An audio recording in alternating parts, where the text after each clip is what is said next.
Will continue to fuck around. Oh, I just burped and it like felt like it all came up through my throat, my esophagus. You know that feeling when it's like comes and you're just like, anyway.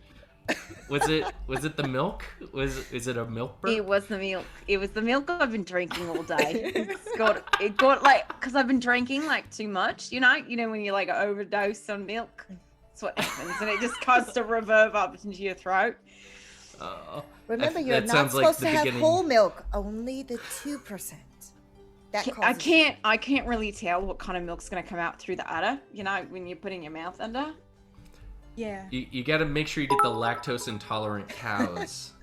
they eat the special grass and oh yeah, grass-fed cows. Yeah, it works.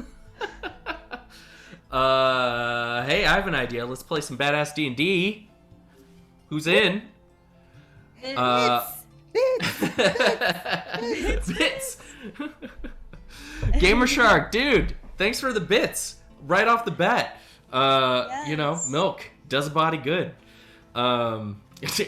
We are not a sponsor of milk. I just want to put that out there. What? I didn't get the memo. I don't really appreciate not being notified about these things. I would like to get all the muscle milk, please. Yes. These gains don't keep themselves. Anyways, I'm your DM, Marcel, bringing you the dank mysteries of the D with our newest, notorious, prophesized by Nostradamus, Lady Death Squad. Where are they? Are they down here? They're down here. I know, it's another D&D show. What's so special? Stick around. I promise you're going to see some stuff you've never seen before. And if you love that, like I know you will, then it's time to get in with our Insta, our TikToks, our YouTubes, of course, and you can catch all of our other episodes. But who's ready to rampage and get into some shit? You. Who's ready? Oh, and we got some follows. What is up? Who just followed us? Sparty Blub? What's the... Yep.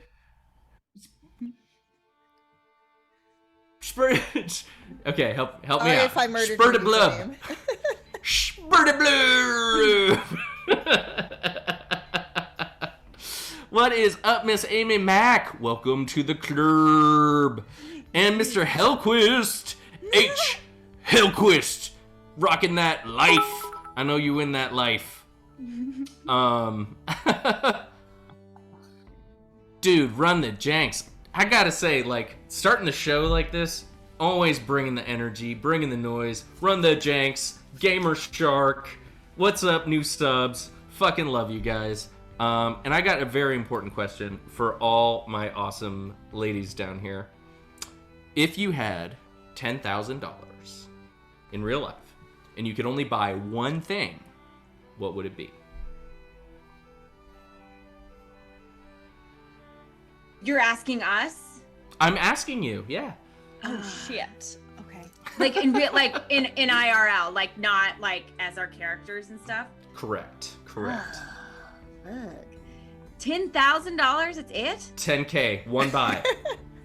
One buy in. Well, That won't even pay off my student loans. I mean, does it count like a trip? Like, I want to do like a trip, like going across different cities of Japan. I feel like that counts because it adds up. I was thinking trip. So for me, like, I want to do like a full on, not just like going to Tokyo. I want to Kyoto, like go like to Osaka, all the different areas that I've always wanted to go to. Because also too, I'm a huge weeb.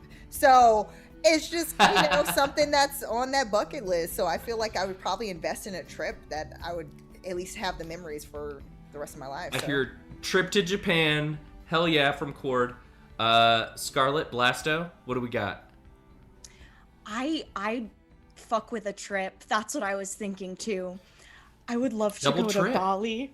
Oh, that's a good choice. Wouldn't that be fun? I love yoga and blasting shit. So Cord and Blasto get along very well because I'm all about the Zen, baby. Let's do it. Exactly. After I blast, I have to relax. Exactly. It's the balance, maintaining It's the the balance balance. within. You understand. See, at least someone understands me. Yeah, when you say blast, what do you mean? Because there's other things that come to my head. Like when I blast, I like to fall asleep too. Yeah, I mean, that might be something different. That might be something totally different. Yeah, I did that before the show. Me too. Yeah. Me too. I mean, it's just so relaxing. I think we can all agree. Oh my gosh. Like a glass of warm milk. Yeah, I made sure to, just to get ready for blast, I kind of blasted like many times today, just to get ready for this character. Jeez. But now we're How many times can you blast? I know women can blast more than men in one day and in one session, but I just feel like over blasting is just gonna you know what's make awesome? Everything very neutral. What? Blasto has 2 kinds of magic wands. Cord knows nothing of these pleasures of life. She stays zen. Gotta love the D. Who knows where it's gonna take you? Anyway, I think Scarlet. Yeah. Okay. What would you spend it on? I guess I'd probably spend half of it on a trip to probably. I've never been to Paris. We're all gonna travel places. Yeah. We're all gonna travel places. But I think maybe a little bit of it, I give a couple thousand to a charity that I really liked, just because Nice. I probably like autism. Arizona Autism United is my. Man. It's a good cause. Yeah, because That's really awesome. my nephew's autistic, so Same here, actually. Yeah, and he lives in Arizona with my sister-in-law, so they're my Well, homies. way to go, making us sound like a bunch of assholes, not donating our freebie. I'm 10K. just saying. Back to traveling, though. Let's travel into the town and city of Shogren, a corrupted city-state lorded over by the unseen Domar wild elves. This massive port of trade lies in the northern reaches of the Erestrian Bay. Here, sailors find their fortune, merchants hawk their wares, strangers cut hard deals and kill for even better ones. It's a knife-edge city where a flash of someone's smile might as well be a rogue flashing some steel. Because in Shogren, if you don't watch your back, then someone's gonna stab it. Join me, travelers, at the hidden yet most famous dive bar, the Mark. Chomsky's pouring his finest house ale, while his wenches, menches, and quenches serve the high and low of Shogren's shadow society. This isn't the nicest place in town, but it's certainly the liveliest, if you got the chops to get in. And if anyone's got the chops, it's our very own Lady Death Squad. And the reason why I was asking about money is because it seems last adventure y'all made a bit of gold, and yet it seems you spent it all away already. So, Scarlet, let's figure this out. How did you spend all of your money? I bought You a had like bunch a of solid 3,500 gold. No, I bought a cow and I've got a lot of milk from it. So Nice. I gold plated my my bee hat. I know this Put is some a look. horns. Yeah, but it doesn't really look like a bee head anymore because I've got the gold plated. But this used to be a bee head, and then I took another bee stinger from a different stinger and I put it on the side to make it look like a Viking hat, but it's not really a Viking hat. It's very tricky. I know. It's super tricky. Also, when you talk about beheading, you know, it can be different. I mean, it's like, no, it's a behead, not a beheading. Right, So right. let's just, yeah, but it's all dealing with the head. Right, I beheaded a bee, and now I'm wearing a bee head. And now you're behead. Yeah, now I'm a behead. And I'm also beheaded. a cattle farmer owner. Are you renting this cow? No, I own it. You yeah. own this cow. Well, I thought I was gonna have to lease it because the tax incentives and shit like that. And Gotta also put some spinners on that. yeah, and cow. also the Came APR with was some really perks. high, and I just wasn't sure if it was gonna be worth it. But I just decided to own it. You know, it's better to own than to lease or to rent. So you've bought your cow. You have, I wouldn't say an unlimited supply of milk and milk money. Moira the cow, it says run the Jenks. Moira. the cow. Moira. Yeah, Moira's really nice. Moira. She's got a pretty coat on her, and sometimes she lets me ride her. You know.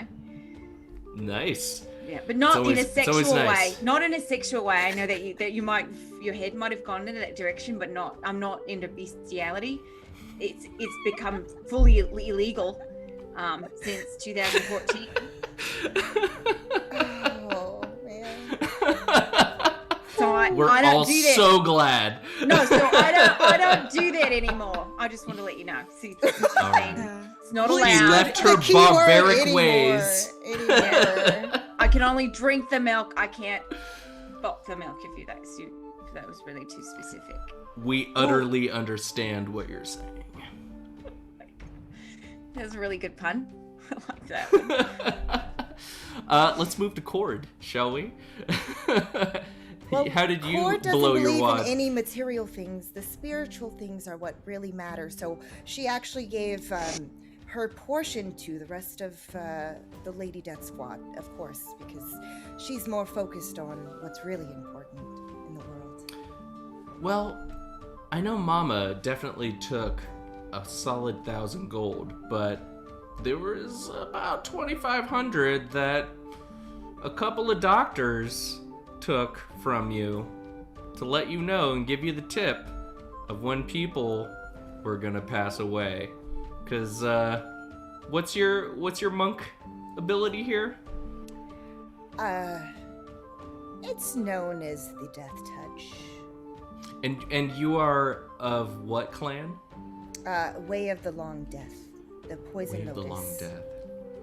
So, just putting this out there, there are a couple of doctors now that are in your pocket that when they have a patient that are on their way out, you like to be there for those moments and inhale the essence of their final breaths. Lovely. And finally, we have our newest addition to Lady Death Squad. Let's all Hello. welcome. Go ahead and tell us about yourself. Hi, I'm Blasto. I'm half elf and warlock, and I love to blow people's minds and blow people's minds off with their heads. Explode. And they die. So that's my thing. Dual wand action. I love it. Dual wand action, baby. And you're also hurting in your pocket, and so you always know when you're low on dough, you come back to Mama. Mama is always gonna set you up, and there's always another job coming for her and her girls. And so Mama's here, and Mama's happy to have you back. Thanks, Mama. It is so good to be back. So good to You're- see you, Mama. You're Blasto, right? Why do you look like a middle-aged man? Well, I can disguise myself into anything as well. And I know you like old men. I know you're looking to flirt, so I thought this might be right up your alley, mama. Thanks for warming me up a little, but now it's weird. Thanks. Okay. But I see a jaunty gentle over there. Maybe you can coax a couple drinks for us from him. Mama's thirsty. And she hands over her sacred ale mug. The only mug that she drinks out of. Shall I go to the man? Please, I'm thirsty. Okay. I'm thirsty, and it's hurting, and it's mighty. Well, I'm still in my grizzled older man zone, so I'm gonna go up and try to make some camaraderie go down. All right. We all want beer. You walk up to the bar, and there is an older man, probably 40s, 50s, hard to tell. Maybe he's in his 30s. It's been a rough road. He's definitely deep in his cups, but he's bought a couple rounds for people. He's got an open, double-breasted sailor's jacket. He's got a hat down on the counter, and he's got a half-full mug sitting in front of you. Hey. Okay. The wind blew you my way, I guess. Well, it sure did. You a veteran? I was in the service myself. Queen's man. That I was. You don't have quite the queen's cut on your jib, if you know what I'm trying to say. Something about the angle of your buttons. Well, I was pretty advanced, so my buttons got moved around a little bit and pressed sometimes. Oh, advanced. I like that. Put her in there. Oh. And he offers an arm wrestling match. Well, since I can shift shapes, I'm gonna make this bicep and forearm way bigger. You're trying to intimidate him with your macho-ness? Mm-hmm. You're gonna, make your beard extra girthy? Oh, yeah. Alright, go ahead and make an intimidation roll for me, please. Okay. Let's try to do this. Okay.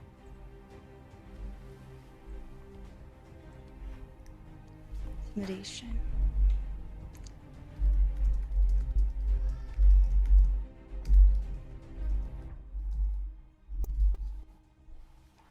Okay. Intimidation. I got 23. Oh! Wow! That's amazing. He rolled a 20. I was about ready to give it to you. I was about to be like, not impressed. Until this moment. He's feeling primed and ready. And he sets his arm down. And then he looks at your arm. And your beard. He's never been out-bearded before. So then he locks arms with you. He swallows hard, and he's like, I'm retired, so just be gentle. And go ahead and make an athletics check with advantage. Okay.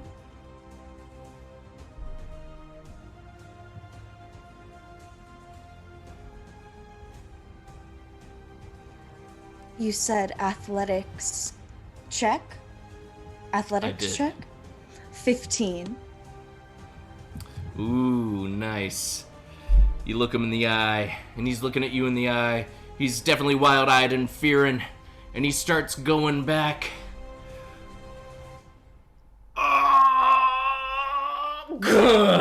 And he just falls over, slamming his head on the side of the table. And I was like, take it easy on an old man. And he slaps you hard on the shoulder. It's been a while since I've had a good row. Come, what are you drinking? Let's do some hazy beer. Hazy. Nice All and right. hazy. All right. And he looks over and he's like, Chomsky, give me 2 of your hazy swirls. And Chomsky's like, all right. And he spits in the mugs and cleans them out. But then he uses a dirtier rag to clean them out. And then he fills it with his regular house ale, gives them a couple twirls, and he sets them down in front of you. Cheers to the queen.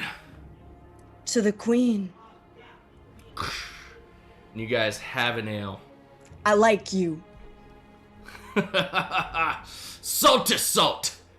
May our waters run deep. And he finishes his ale. Cord, you're in the back. What are you doing right now? So Cord is again on top of the table, and she's still trying to meditate, even though there's a ton of things going on around her. So she's calling herself trying to go to 0 and just sense the spiritual energy minus all the crazy energy. Check.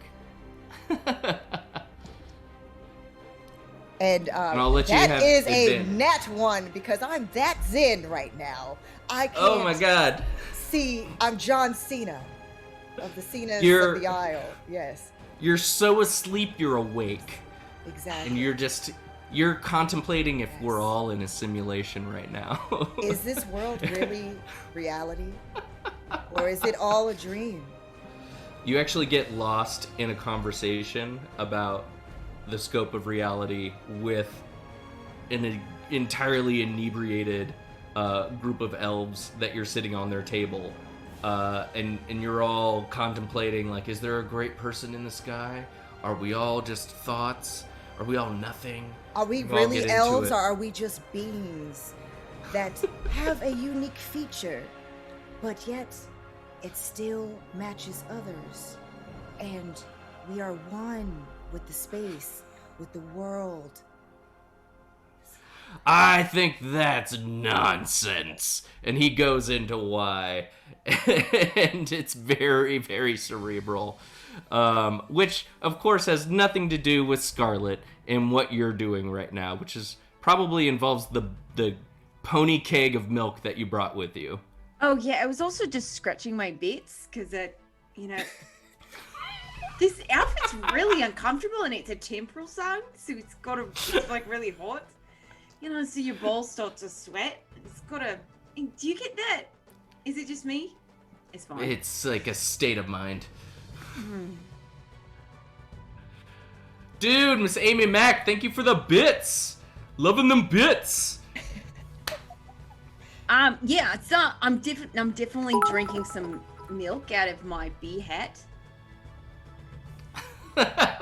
It tastes much better in that. I'm also trying to figure out how Cord she meditates, because it's really confusing to me what she's doing. Can you make a perception check for me, please? Dude, ring the Jenks! Running them bits! Mac and Jenks, Jenks and Max, at it again. Here we go. Bits. I've got an 18. Got an 18 on perception. An 18 perception check. So, with that perception, you look at what's happening with Cord, and it's like their conversation is so cerebral that it doesn't even exist. You're like, that's not real.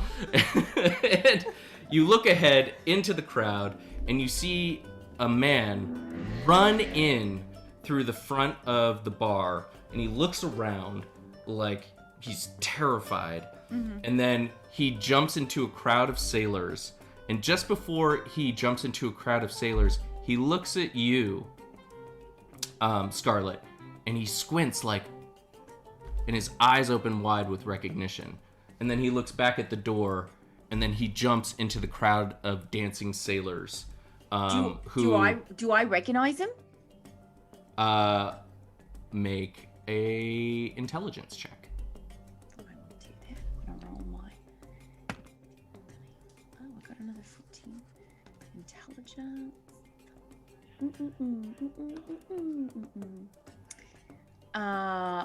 I got a 15. 15. 15 is nothing. You're like, never seen this boy before in my life. Do I think he's hot? Is he like my type? Is this something I could like? I'll describe him, and you let me know if he's your type. All right. He's got feathered brown hair with that sort of saucy 80s height, right? He's got a button nose. He's got like gentle, innocent cheekbones and puckered lips. He's got a very lithe body. He's probably got 5'10", sort of Ichabod-esque. What do you think? He's got a poofy shirt on, and regular pantaloons, and some riding boots. Oh, he's got a thick belt, like a 3-inch wide leather black belt. All right. Is he got like a bit of a cow vibe? Does he kind of look like a human cow? He does not look like a human cow. You know what I mean, though. His eyes aren't big enough, and he lacks hooves. But I don't know. Do you find him attractive? I mean, I've got kind of a type, you know, if you think about it. Shortly after he enters, you see another man enter. Okay. And he's in a guard uniform. Oh. But it's not very well put together. It's definitely open across the top. He's not wearing his hat. It's casually buttoned on his belt. He's got a sharp nose, olive skin, blonde hair, and lots of weather on his fine features. Is the fur coming out of his chest? You know, got a lot of. I Is say there fur? Yeah, I say fur, but it's not because I'm really into fur. But you know, it's hair. I guess it's hair. I'll roll for that. Let's see. It's like a springing tuft of fur coming out of the top of it. That's my type. That is my type. I'm gonna fuck him just right good. All right. I do want to note that Cord, while all of this is going on, Cord has now, she's still talking about like the universe and why our purpose there. But while she's talking to that same elf gentleman, she's in a scorpion handstand while she's explaining the purpose why we're all here. Nice. Because like reality, the scorpion sting will always paralyze you. I don't know. I'm able to hold this pose because That's what of they how say. balanced I am spiritually. And you can be too. Mind you, she has only one arm now because she's pointing at the guy. So it's a one-armed scorpion handstand she's doing while all of this other craziness is happening. It's pretty impressive. Nice. You know, Are you like how many popping and locking like up on your hand and then down on your elbow? Oh yeah, of course. So you see the guard walk up to Chomsky, and he starts sitting down casually, but definitely pumping him for some information. All right, I'm gonna go make a move. Who are you making a move on?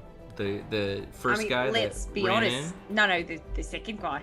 I mean, I'm gonna get the second guy's number and have sex with him, but I'm also gonna get some information, like a twofer. Like a 2-for-1, you know. It's like I've got the CDs on sale at Best Buy, and I'm gonna buy the CD, but you can get another one for free. BOGO. I think it's BOGO. BOGO. BOGO. Sorry. BOGO. Yeah, I've been out in nature too long. I still remember CDs. All right. So yeah, I'm gonna go up to him. All right. You go up to the guy sitting at the bar. Cord and Blasto, you both see Scarlet going up to this guard. Is there anything you'd like to do? So Cord has transitioned to the one-legged crow pose at this point, and she turns over and to Blasto, who I'm assuming is still the bearded man. I've shifted. Or she shift again? I've shifted into a modern day cheerleader type. Ah, okay, awesome.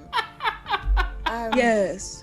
So, Blasto, do you believe that Scarlet may need our assistance, or?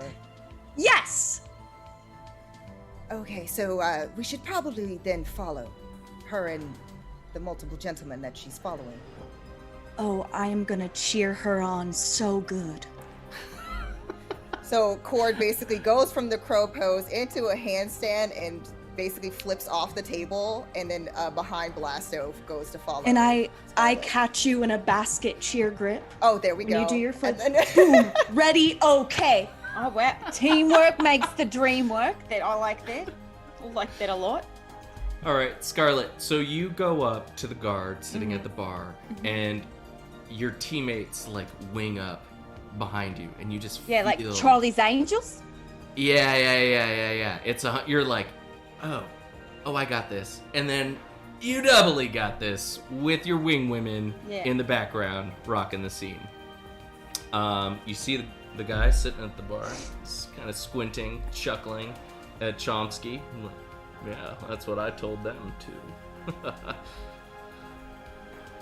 Oh, hello. Why, hello. How goes? You got He this, says to you, girl. Scarlet.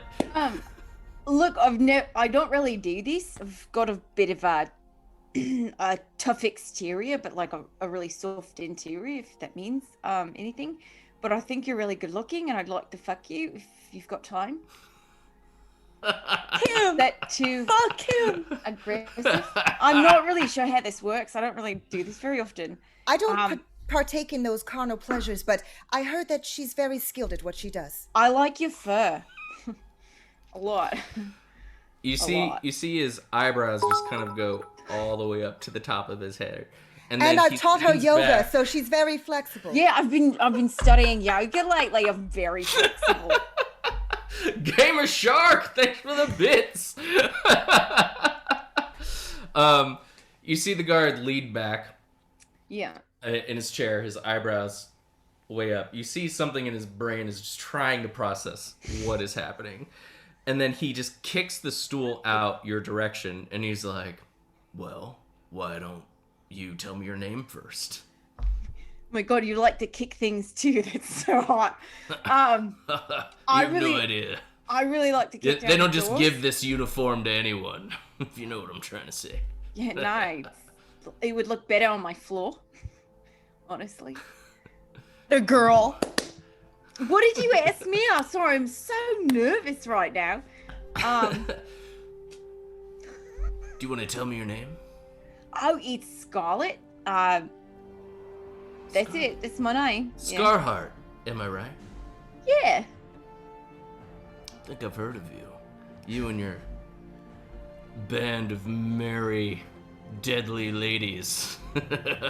Yeah, that's us. You know, the ladies, deadly. Say, how would you feel? We've killed lots of people. Lots of people, yeah. Yes, we have.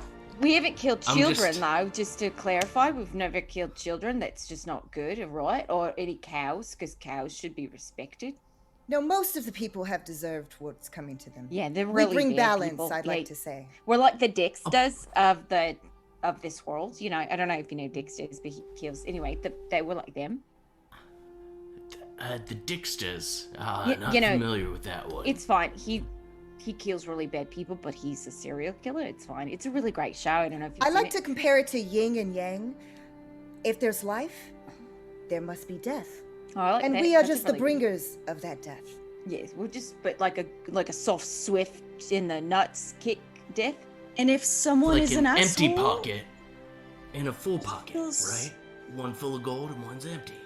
But you kick the side that's empty because that's the best side to kick because you're gonna, you know, the gold's gonna just protect you. Is really what we are. Hey, would you give me a kiss right here? Do you want He me to says describe blast? I mean, with what? With your mouth. Oh, right. I'm right. I mean, you're talking a lot of heavy stuff right now, and now we're hesitating on a kiss. Forget No, about it. I've got to. It's No, cool. I'm gonna do. I like grab his face and I like lick it and I kiss it. Really, I'm just like doubling down on it. Is that? Did you like that? Was that good for you? So as you're in there licking his face, he whispers in your ear, "You want to tell me about that guy that ran in?" Oh, the guy that you were talking to? I'm talking to Chomsky. Oh. There was a guy that just ran in here. You want to tell me anything about him? He looked like he was in a hurry? You don't know anything about that guy. No, but he was looking at me weird. He might be Because I'm looking house. for him right now, and he has some information that could be useful, if you know what I'm trying to say. Oh, right. Well, maybe I could go, find him and get the information from you, because we are Lady Death Squad, But you got to pay us for that. Sorry, I don't do that for free. I'll do sex for free, but not jobs. So you're not rats. I appreciate that. No, It's I'm a good to know where you human variant, stand. but I like to wear beheads. Is that what you mean? I'm very confused. I'm mostly Rats, into... you're not selling out the first guy that comes in here. Mm-mm. Interesting. Huh. But you're on the take. I can work with that. Look, I got something I have to share with you. And it's not pretty. Oh, it's not? You looked so nice. I thought maybe it might be pretty. Are we talking about the same thing? Well, you have a friend named Jewel. Yeah? Yeah. Jewel She the Fool. went on vacation for a little bit. Look, I think she found herself a little boyfriend somewhere abouts. And she found herself a lot of trouble. And she's about to get her neck stretched in the next town over. Unless somebody can bust her out of there. We could totally bust her out of there.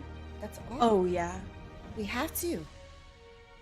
Now, I'd be happy to provide you with the rest of that information if you're willing to give me a fine donation for this goodly guard's duty. I all of a sudden just like grab his genitals as hard as I can and I squeeze. Make an attack.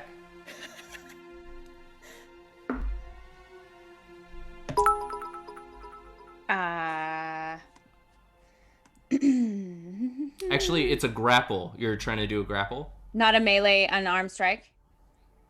Well, are you trying to hit him or are you trying to grab him? I'm trying to grab him. By the Okay, so it's a grapple. harness. So make an athletics check. Okay, athletics.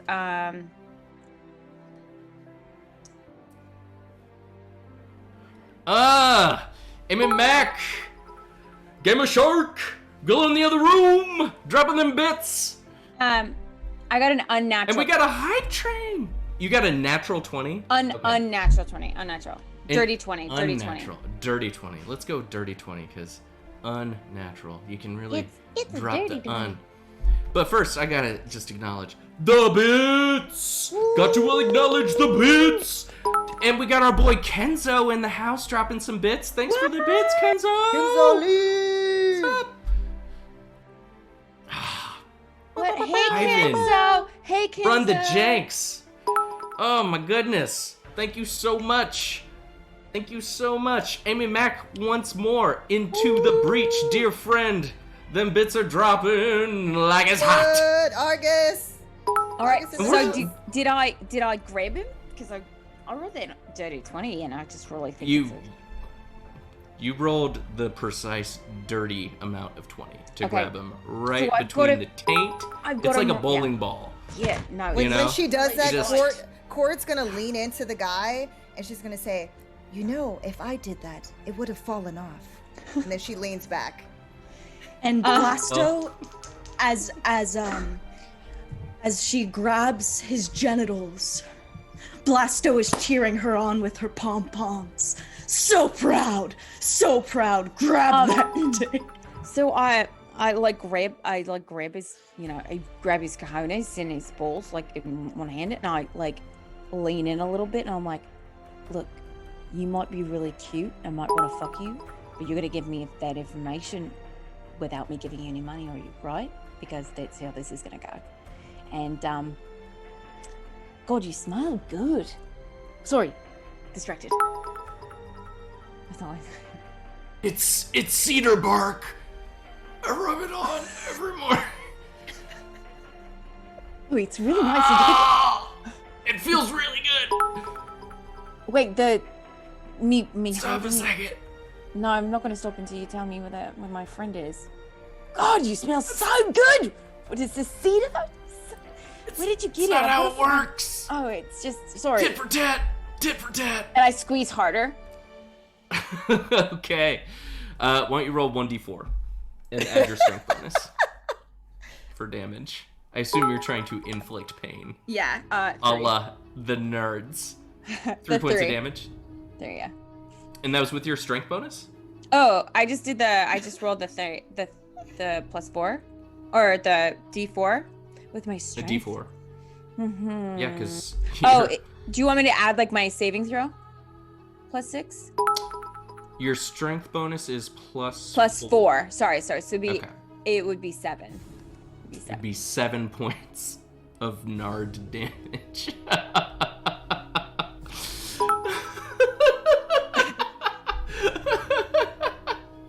So he squeals and it gets a little wet in your hand. That's all right. And I'm you used can't to quite that. tell where he's at with it, but he collapses forward onto your shoulder, and he's like, "Go down to Lycanstead. Her neck's gonna stretch at noon. If you don't get there before then, that's it.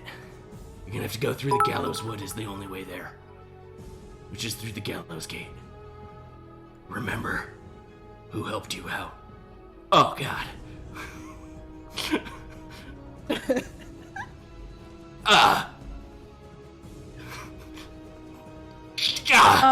And Okay. he's like fingers digging into your back. Hold on. You take a solid 3 points of scratch nail subdual damage. God, is it getting really hot and heavy in here? Yeah, it's so hot. It's not really and heavy. damage when it's like, sexual damage, That's Marvin Gaye's other song that's on the B track. There's sexual healing, which everyone's like, sexual damage. Sexual damage. Yin and yang, right, Cord? So then Yin and yang. Yes. I decide to I give him like a really good smooch on the lips, and then I let him go, and I'm like, was that good for you? Because it was really good for me. I don't know if this makes sense, but call me. I look over at Cord. I'm like, all right, let's go. I've got to finish this gallon of milk at the bar, but then we can go after that. So you're not going to have sex with this person? Oh no, we just had kind of a type of sex, if that's Understood. Yeah, I know. So I the come like 4 information times. was. You came? Yeah, so it doesn't. I don't have. I'm a little bit of a barbarian, so it doesn't really show up on my face, but it showed in my pants. Oh, good. Yeah, thank Okay. you. We Yeah. should hurry. We should really hurry, though. Yeah, I no, mean, we don't should. want her neck to be. I can't. Chug this gallon of milk because what happens when you chug a gallon of milk. Oh, I didn't know that. I only drink green tea and water. Oh no, I do this a lot, so it's fine. I'll just throw it back up. Okay. Okay. Okay, I'll do this. I've got it. So Mama comes over and she's like, "What just happened?" And she looks at you, Cord, the reason person of the group. So What's it happening appears here? that there was a strange gentleman that looked at Scarlet weird, and then this other gentleman who she found very, how do you say, sexy is the word. I'm not familiar with that type of feeling, but so she decided to try to persuade him to have sex with her, and then apparently he had information about Jewel being in trouble, and the gentleman didn't want to give us said information, but I guess they had some type of interaction of the sexual kind, and we got the information to go save Jewel, if that makes sense. Well, if Jewel's in trouble, Mom's coming. Yes. What's the deal? Apparently her neck is going to be stretched if we don't get to, what When? was that place, I forgot the name. Oh no, I forgot the name. Lycanstead. Yes, Lycanstead. That's where her neck is going to be like a rope cord. Lycanstead's 2 days away. How are we gonna get there? Should I shapeshift into a boat? What else can we shapeshift into? I'm really curious about that. That's amazing. Can you really do that? Yeah. So the guard, who is, he leans back over to you, Scarlet, and he's like, by the way, my name's Jabroni. That's your name? I don't know. I'll be around. All right. And he Jabroni. takes his drink, and he kind of, like, plays with his tuft of hair, and he downs his whiskey, sets it down, and he exits the bar, and he looks back, and he's like, remember, her neck stretches at noon, so you better hit the gallows road quick.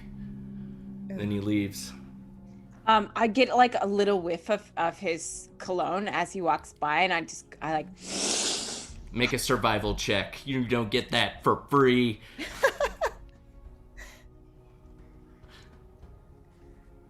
Oh, it's really low. Hold on. Survival. Oh, it's 8. You imagine where it is, but you have to only hang on to the memory. And it only makes you want him more. But he's already gone. Kenzo! Girl in the other room, Amy Mac gave me shock! Who's ready to get to Lycanstead to fuck some shit up? Run the janks! Run the janks! Every time we toss bits, I'm adjusting my tie. I don't know why this is a thing, but I love it. Everybody get a tie and adjust it. Let's go fuck some shit up. So we gotta get to the gallows road, but we gotta get there to rescue her before noon. That seems like a really tight bit of time. Is there like a magical cow that we can ride to get there, or like an elevator, or what are those phone booth time machines from Bill and Ted? Mama's like, do those exist here? Sorry, No. I watched a lot of TV.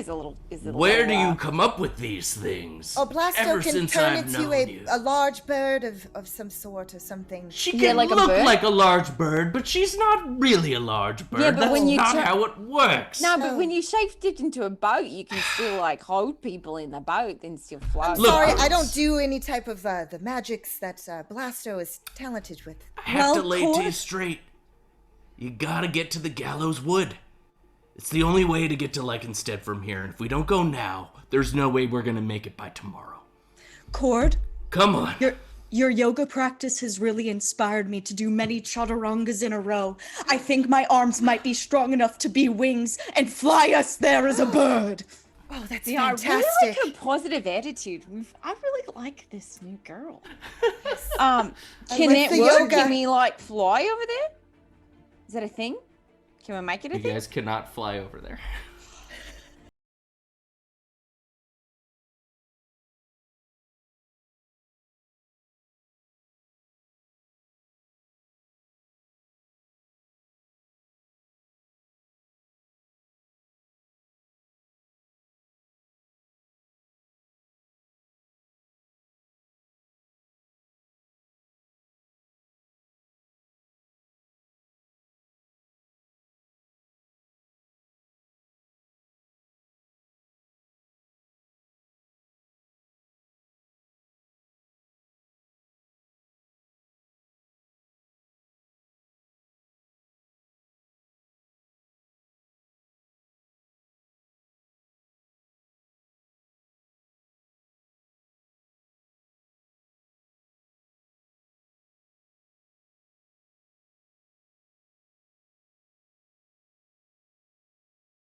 metaphorist play. Metaphorically, all right. That's good. Metaphorically. I just want the clarification. That's really good.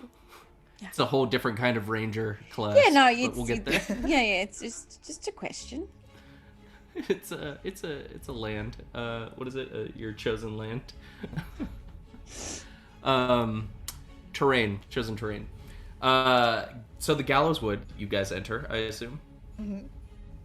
It's heavy with shadow, which is only punctuated by slim beams of moonlight. Tall, skinny trees are dense with the area, and long, low-hanging branches scour the road. From the branches hang dense foliage, pine cones, all jutted together into a pear-shaped humanoid form, kind of looking like hanging bodies from these trees. It is a very unused, ill-kempt path. It is hard-packed dirt with devil grass sticking out through it. I would like you all to make a survival check to get your way through the wood. As it is dark and full of terrors. 15. 14. I got a 16. Nice. All right. So, though it is dark, though the moonbeams are shining down, sort of deepening shadows, making things almost kaleidoscopic, you're able to navigate through the woods and stick to the path successfully. A couple hours pass. The night deepens. As you make your way through the wood, a chill wind howls through the branches. Up ahead, the road forks, and you see an old woman at the head of the fork, holding a staff that's hooked out with a lantern hanging from it. What do you do?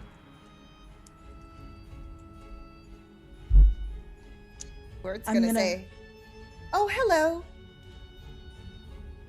How are you this morning? Evening? It's very dark, so I can't truly tell."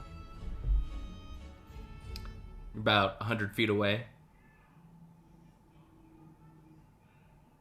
She looks up at you, but the hood of her cloak is heavy and you cannot make out her face. But you can tell she's staring at you.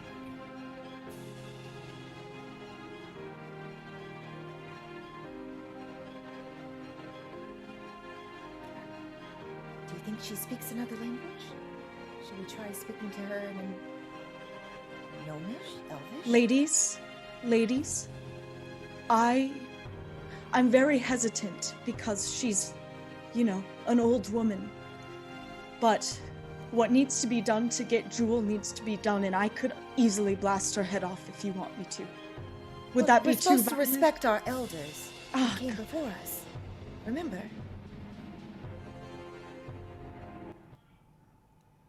Am I? Oh, gosh. What do you can I think? perceive? Can I do a perception, like, to see if there's like any, like, as far as, does she look elvish? Does she look like she's Go ahead. any other creature? Absolutely. Make it at disadvantage because you are 100 feet away. Okay. So which disadvantage? That is only an 18. That's a disadvantage? Wow. Yeah. Um, The other one would have been higher. That would have been like a 21. You definitely notice that her body is humped at the back, and it does not look great. And she definitely has sort of a marred feature of her nose that is punctuated, but that's about all that you can make out at this distance. And the amount of shadow and the amount of covering that she has over her face. This is really suspicious. Okay, so she's not talking or she is talking? She's just standing there, refuses to staring at you. Which I find very rude. I'm One gonna must be cordial go. to everyone. I'm gonna go up and give her a big hug. Maybe she's just sad. Okay. That's true.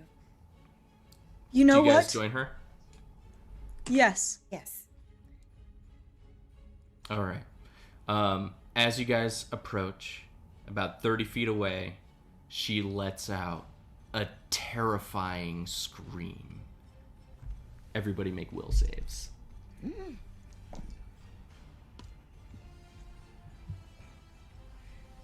What save? Wisdom will save. Wisdom will save. You know, wisdom is IWS, not IWL. Will is... It's 14? my old 3.5 roots. 14 is enough to save. We'll see. I got You got a an 14? 8. Yeah. You got an 8? I got a 3. Scarlet? I got a 3. I got a 3. This is not good. Oh, advantage. Ooh. Yes. So this is a charm attack. So if you are... Who's Elvish? Oh, I am. I'm Oh. half. No. Half, Oh, that what works. just happened? So you get to roll at advantage. And did we lose? Oh, Okay, I'm back. welcome back. Which advantage is it? Wisdom. Your wisdom save. Dun dun dun. Dun. So you got a 3, Scarlet? I don't know why you keep reminding me that I got a 3. Yeah, but I got a 3. 15 All right. for the other roll, so it's just one higher. The Nice. the wisdom save for me, I rolled 22. Excellent. All right. And sorry, Cord, what was your will? That was Your wisdom? 15. I 15, just rolled okay. one higher than the other one. So both of the elven maidens are able to shake off the power of the scream, but your titanic friend in front of you sort of shudders, and her body sort of slackens on itself. Not like she's asleep, but just suddenly very relaxed, and she's looking very kindly towards the old woman in the road. And what are your armor classes, Cord and Blasto? 17.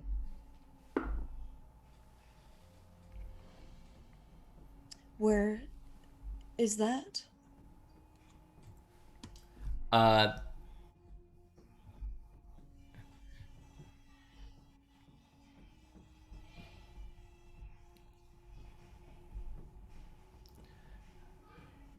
Blasto. Yeah, your armor class is 13. And it's right next to your 13. initiative. Yes. All right. Okay, 13. So, from behind, both of you feel two things crash into you. Cord, you take 7 points of damage as something totally slashes across your back and smashes into you.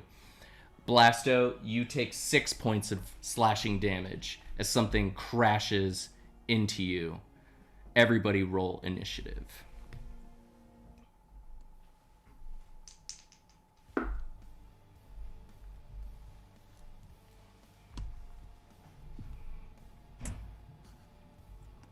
I And got tell me 15. what your initiative is. I got plus. Who What got is 15? 3? I got 13. Okay. 13 for Miss Scarheart. 15 for Blasto. 23 for Cord. Correct. All right. And that was an 18 that our dirty, dastardly friends came at. So the order is Cord, the enemies, Blasto, and Scarlet. Cord, you are first. Okay, and the only person who's visible is the woman that's in front of us, correct? No, you. Well, Or, like, if you turn around, if I they're turn invisible. They're behind you. Okay. One's behind you, and the other's behind Blasto. And then there's the old woman that's about 30 feet ahead of you. Okay, so Cord will turn around since it hit her from behind, so it wasn't a full attack that was from the front. So she'll try to take a look at what just hit her and Blasto. And what does she see? All right, you spin around, and standing in front of you, about 5 feet tall, is a disfigured bird-like creature, breasts bare, jagged teeth wild, feathered manes coming out like a wild lion meets a peacock meets a bird. And she cackles at you with clawed, taloned hands. One of them holds a club. The other one, your blood. It's a harpy. Oh, yeah. Cord is immediately going to, during that spin, she will have basically removed her quarterstaff in a swinging motion, and she's going to thrust forward to basically hit this thing directly in the jaw. Go for it. Roll. Okay, does a 14 hit? 14 hits. Perfect. And I'm also, too, going to do, use a key point to do Flurry of Blows. Go for immediately it. after. So let me do the damage on the first one first. Okay. And that is 6 points of damage for the first hit. Okay. And then for the subsequent hits there, I'm assuming that a 9 does not hit. But 9 does not hit. does a 21 hit? I'm sure it does. 21 definitely hits. 14 hits, we're going to go ahead and let a 21 hit. Just this one time. And then that's an additional 8 points of damage for that. Nice. So you rock out a total of 14 points of damage. And then it's their turn. Or do you have one more action? I'm going to... let me see. I guess you have a movement if you want. Because you did your attack and your bonus action. Because I move forward, this person, they would get an opportunity to attack against me. So I'm going to stay put. Okay. All right. Sounds good. Change my mind. And then the three... Never mind. Standing my ground. And then it's their turn. Blasto, the one next to you, swings up one of its taloned feet and tries to scratch across your face, and then she brings her club down against your head. That is a 12. Her clawed foot misses. Just a... she was one away! You felt your eyeball leaving, but then, as she missed, she steps down and she brings the club in her hand across your face, smacking you across the jaw for 3 points of damage. Cord, the one in front of you that you just bludgeoned. she gets like whacked to the side and she claws out with her one foot at your leg, and you just kind of like shift step around and she just claws at air, and then she brings the club around as well into your side, and you just kind of like shoosh out your ribs, and she just can't get a hit on you. And then the third one, the old crone that was at the front, releases herself from the cloak and she runs forward at you, Cord, seeing her friend having a little trouble nailing down this wayward elfie monk. And she actually gets advantage because you're flanked. And that's a natural 20. Oh. Bum bum. Oh, no. Bum bum. So she comes at you. So this is what she does. She gushes out her wings and she takes flight into the air.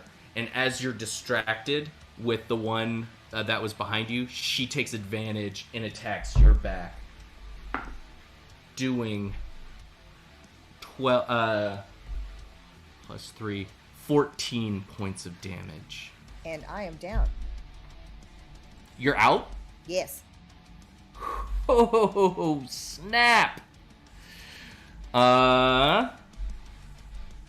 Then it is Blasto's turn. Let's do this. All right, Blasto. Time to do some blasting. Your friend just went down. Harpies are ready to eat your bones and flesh like frickin' milk cakes. All right. Well, I have to protect. And sometimes, when I see my friends hurt, I have to hurt the ones who hurt them even more. So, I think I'm gonna move back 30 feet and do the Eldritch Blast. You're gonna disengage 30 feet and blast. Who are you gonna blast? I'm gonna blast who just hurt Cord. All right, you're gonna attack the harpy that attacked Cord. Go for it. Okay. Give me that attack roll. Give me the business. Come on, Lady It's Death a, Squad. Whopping 7.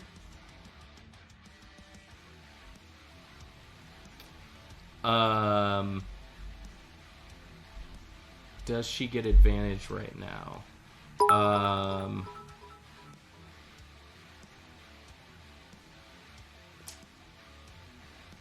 But Cord is down. So unfortunately, you don't get advantage on this attack. You rolled a 7 to hit. Mm-hmm. I'm afraid 7 is not going to do it. You disengage back from the harpy. You see your friend go down, and you fire this massive blast of eldritch energy, but it's almost too much, and it ricochets off a tree, exploding the wood. Scarlet, it is your turn.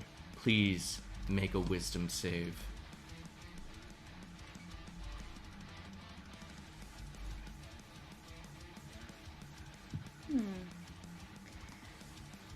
I got a 19. You burst free from the death cries of your friend, and you're like, "Not today! Not today, Satan!" And like, do I like that? Do I? And Do I it like is go your in- turn. Okay, I go into full fucking rage, you know. Full fucking Here we go. rage. Okay. Here we go. You hurt my friend, I'm gonna hurt you. This was gonna happen. This was gonna go down. So I'm getting really upset right now. Okay, who is near me and who is in front of me? What's happening? All right, so essentially the 3 harpies are directly behind you. 2 of them are flanking your downed friend, and then the other one is just behind you to your left. So you got 2 behind you on the right, 1 behind you on the left. Okay, so one of them is wounded. Okay, I'm gonna go for one of the ones that are flanking. All right. Do you want to go for the wounded one or the unwounded one? I'm gonna go for the unwounded one. Unwounded. All right. Unwounded one. Oh, no, I can't speak unwounded. today. I'm a little upset right now, but they hurt my friend. Bring it. Okay, I'm gonna swing. I'm full rage right now. I'm gonna I'm gonna attack with my great axe. All right. Are you going to Am I going to what? attack recklessly? But that just gives you advantage on attacks, not damage. So it's up to you. Yeah, let me see this. Forget about it. Just attack. What Yeah, roll? I'm just gonna attack because there's nothing like extra really. Okay, I'm just gonna attack. All right. Oh, all right. I've got a 18.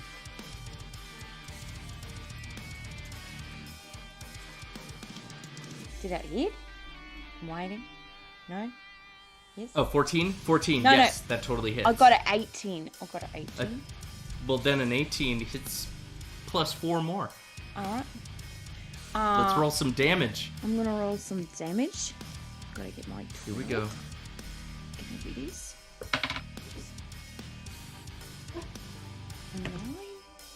9 plus 4. I've got a 13. Damage. 13 points of damage. You cleave off one of its wings. You just shirk it off from its body, and it slumps to the ground. Shirk it off? Is that really a word? Is that a word? Shirk? To shirk something? Yeah. Shirkin' a jerkin?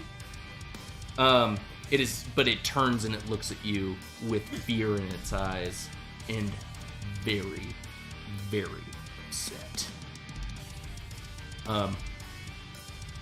Yeah. Do you do a move action for the rest of your turn, or do you have a second attack? I don't have a second attack yet, because I'm only on level 3, I think. Right? Oh, because you're using a two-handed weapon, so you don't have an option. Yeah, it's just a 200. So Right. that was Do you my wanna turn. use your movement? Because Because they were right next to you. No, because they're not Okay. gonna attack. Yeah, I'll be good. You stay in combat. But I just want to let you know that Shirk, it's SHIRK. It's to avoid or neglect something. Oh shit. So Well, it is avoiding its body as the wing falls to the ground. yeah, a person and who it was very shirks, upset. it's like shuffle off or get off, avoid, dodge. So it's. I don't know if he would have. I'm just saying, is like Cleave. Let's go with cleave. Let's look Cleave that up. its wing from its body. I'm just gonna give you all the words, and then we go down to the bottom of the list. Mama comes running over. Not my baby cord! And she snaps her hand, and you see a gigantic ale mug appear out of the air. Spiritual mug of freaking smashing comes crashing down on top of the one that Cord you had, or not Cord, Scarlet, the one that you had hit, and then the one that had taken you down, and it just pummels into the creature, smashing it to bits. And then she runs over to you, taking... Yep. She gets hit, taking 6 points of damage. But she lays 8 points of life into you, Cord. Almost getting beaten into it, and then giving it into you. And we go to the top of the turn, and it is your turn, Cord. I just wanted to let you know that cleave, meaning to cleave someone. Please. It means to stay very close to someone, children cleaving to their families, or to stick closely to something. Usually, because of cleavage when you put him close. Usually, to use figuratively, he cleaved to the beliefs of his child. So you need to keep using words that don't really work with things because it's kind of funny. Damn it. I thought cleave like a cleaver. Yeah, that's not what it is, mate. It's Chat, fine. help me out with this. Is cleave to render something apart? Cleave, C-L-E-A-V-E, to split or sever. To cleave. Sorry, I just had to put that one in there. Are you... Okay, yeah, this good bit too. But it's Cord's turn. Okay. She has 8 points of life. She needs to. So did she fuck touch some me? dudes Did she up. touch me when that happened? She touched me, and then that's when I gained the health back. Or did she Yes. just? Okay. So she conjured a spiritual weapon. Yes. As a bonus action, ran over and then used her action to put life in you, taking a blow from the other harpy that was flanking you to so get to basically, you. Cord takes Mama's forearm because she just woke up, and she says, "You gave life. Now I must take it away." And then she's gonna jump up, and she's going to attack the one that's basically the closest to her and Mama, and she's gonna do flurry of blows. So it's gonna be 3 hits off the bat. Go for it. Also, I want to say there was a death within 5 feet of you, which I It believe... has to be me. It has to be me that takes away the life. Oh, you gotta I know. earn it. I gotta earn it. You don't just I get gotta it earn because it's right there. No, we're all about discipline. And so you're paying doctors off and- at Sjogren Yes. to deliver like the final blow to people so you can like enjoy their life. Okay, so we got 21. We got another 21, and we got a 14 to hit. Do all Boom, those bam, hit? bow! All of them hit. You are Excellent. livid. Okay, so let me see the damage first. All right, so we got 6 plus 7, so that's 13 plus 10. So that's 23. All right, and this is the one that you had already wounded before, and you just end its life. You completely tell me. So Please basically, describe. once I jump up, I instantly run forward, and I do what I intended to do the first time, and strike it like with an upward thrust with my quarterstaff, and then I immediately hit it in the body, and then in order to basically strike it to the ground, and then I impale the harpy directly in the heart. All right, you see this thing twist its head around and become this like. You're striking it so fast that it almost looks like it's happening without your blows actually hitting it. You're coming at it so hard, the flurry of your death and your angers coming back into it. And as the essence of its life leaves its body, it floats out and enters yours. And how much life do you gain for that? So that's 6 temporary hit points that I gain. Woohoo! That feels pretty good, I bet. Much needed. Let's Woo. All Ouch. right. There is one harpy left, and she looks at. Let's see. There's the 3 of you there, and then Blasto, and she's gonna go after the Milk Maiden, who has the giant axe. That's really Not rude. happy that you're just gonna start taking off wings. She took that personal, and she was like, "No one clips Queenie. Gets away with it." That's a natural 1. So she's like, "No, I am gonna make you pay for that." And she comes at you with the club, and she tries to smack you across the face, and you just move your axe forward just like a little bit, and you just sever her club in half, and it just goes flying off. And she screams into your face. Blasto, it is your turn. All right. So, What do we do in here? I want to There's fuck one with that left. spell again. You do it. Let's do it proper. Let's do the Eldritch Blast. How we My do this? favorite spell. Okay, come on, let's hit this. I got a 13. 13 will do it. Roll that damage. Okay. I'm trying to find it. It's right next to the, you see the 1d10 plus 4. Just click that whole box. The lovely They're 0. cleaved together. You have the attack on one side and then the damage on the other. They're just like the cloven. Well, the cleave has 1 boob because it got a 0. Oh, never That mind. was It a has 9 2. points It's a of 9. damage. It's impossible to get a 0 points of damage. All right.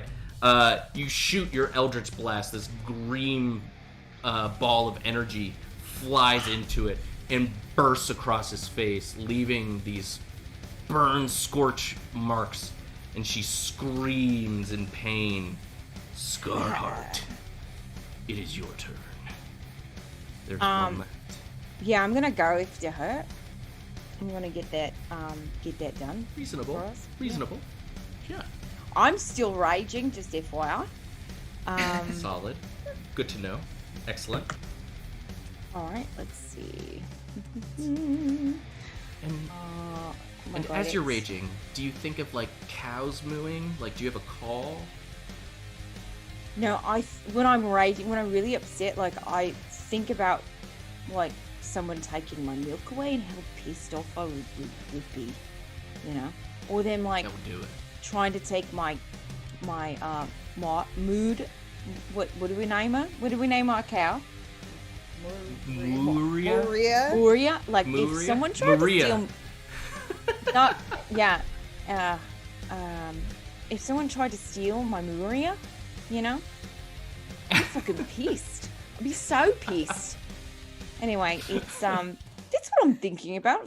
I know I sound like really level-headed right now, but like inside, I'm like internally on fire. Okay, so I got let's see what I got, 6 plus 14, so a dirty 20. Dirty 20 hits. Yeah. Absolutely. Okay. 2 Stop points of licking damage. my leg. My little cat is... Yes, I'm playing D&D right now, Papa. Okay, I've got a, let's see, it's 10 plus 4, so I've got a 14. 14 points of damage. You bring the axe around and you slash it, opening up its guts. It just like spills open. Blood runnels down the sides of its cheek. Look up Runnels. It's a good one.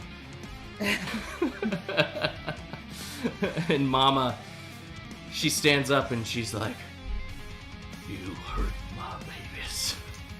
Can't believe that you hurt my babies."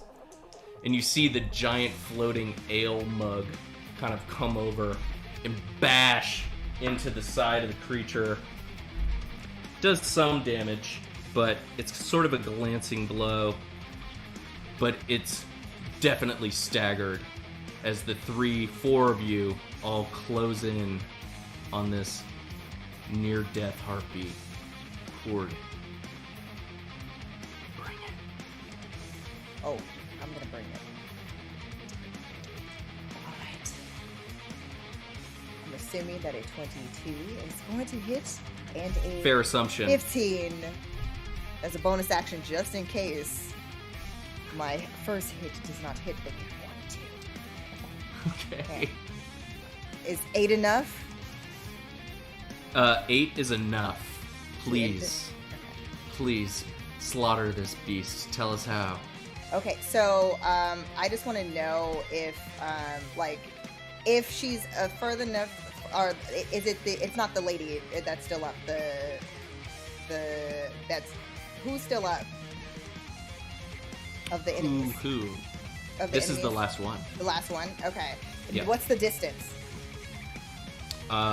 It's like, Are they like 10 feet away from me. 10 feet? Okay, perfect. Yeah. So, basically what I'm going to do is, basically use my, my quarterstaff, more like to basically thrust my body into the air.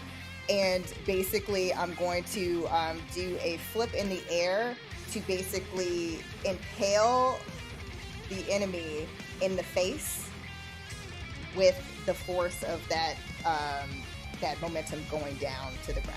So you do like a So basically, I pole thrust vault. myself up, pole vault, and then basically turn my quarterstaff in the other direction to stab her directly in the face. You're like a as I'm single going to the pulled ground. windmill, just like Yes. sledgehammering down into the skull of this thing. Yes.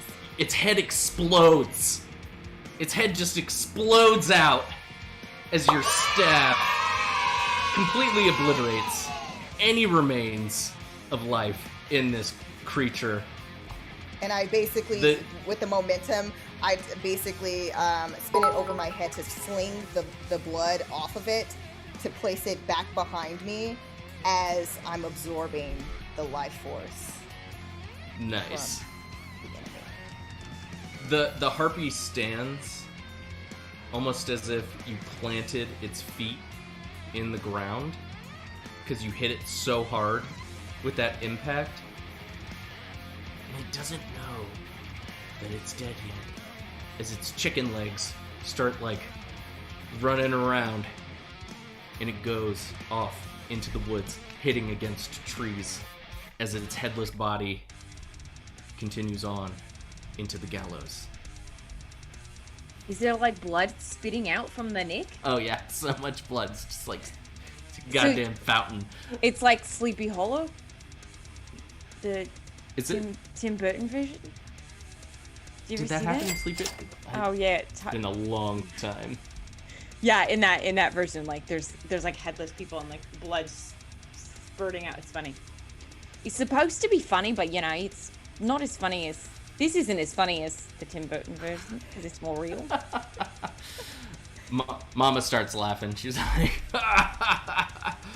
it's like it was late for its own dinner. I don't really understand that joke. Is that a joke? Yeah, because it was running off like it was late for dinner. Oh, see, this is why we need Jules. Jules, she explains jokes because I don't understand them as well. Like Scarlett, we don't understand. I'm so sorry. We have to go save her. I love it. I'm laughing silently. Okay, we gotta inside. go save a friend. Oh, but Friend. and then basically you see where Cord is basically like all of a sudden like all of the adrenaline and her sucking the life force. She's like, do we have time for a brief break? Do you gotta go number 2? No, more like I might be bleeding from my side, and I might need to address that. That's a number 3. It's a number 3. Yes. Code red. It's code red. It's number 3. Code red. Yeah. Yeah, just a short, maybe a short. I don't think we have time to do that right now. I think we should get in and get going and then make an assessment. But here and Mama gives you another 7 points of life. Thank you for giving life once again. Now I'm ready to take more lives. Excellent. That's my girl. Let's keep going, huh? So you guys continue traveling through the wood. It takes a couple more hours, but eventually you get to the other side. There are some spooky moments. Where am I? There we are. There are certain horrors of the Gallows Wood that will never be spoken of again. Slugs are no longer cool. Feathers and caps are not dashing, and you've lost any desire to eat a banana split. That in mind, the trees do thin, and before you spreads a pastoral green field. Further along springs a large patch of wheat, a garden of berries and vegetables, and just beyond still lies a quaint barn, a stable, and connecting cottage. The sky is lightened, and you know it's close to dawn. Mama breaks the silence by cursing, "This isn't frickin' Lycanstead! How are we gonna rescue Jewel before dawn now?" So before you is a big ol' farm. Well, Scarlet, there's a barn. They might have cows there. I don't know what difference that would make, but I think it would make you happy. All I have to say is you can't tip me with a good time right now because we're on a mission. So, because I'll just get lost. You know I want to pleasure you. No, never mind. That was...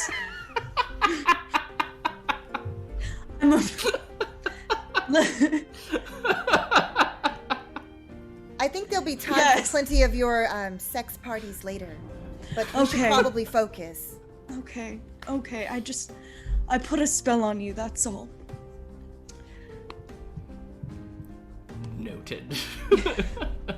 Is there any way to determine if there's a path that would lead us to, like, where maybe there's some type of trail or way to perceive one that could get us there? You guys want to explore about?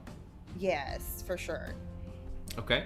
Do you guys want to explore around the farm? Do you want to explore into the barn to, I heard, look for cows or, I'm going to look stables? around. I'm going to go look for the cows. I'm going to go look for the cows. Just going to go do it. I'm just going to break my rule. Are we going to split the party? Are we splitting the party right now? No, we're not going to. We shouldn't split the party. I'm going to shapeshift. I'm gonna look at Cord and be like, Cord, tell me not to go to the shed. Tell me to stick with you. I think we should stick together. Yes. But I really want to go and check out that barn. Let's try to focus. Remember when I told you we try to focus and go to 0 when we're trying to find our path. That's what we must do in this instance, because we have to get to her as soon as possible. So let's try to see if there's another road. If there is no path or no tracks, then we can see what's in the barn. But first, let's figure out if there's a path, the right path that leads us to Joel. Yeah, that sounds really sensible. I'm gonna do that, even though I really want to go to the barn. So I know. Scarlet, make a will save. One must not give in to temptation for pleasures of the world.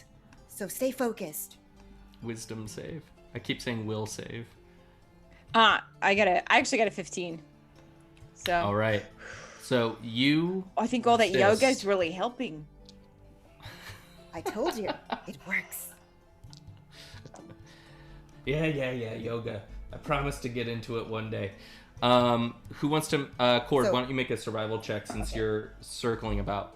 Okay, so I rolled a 16, so that is a 21.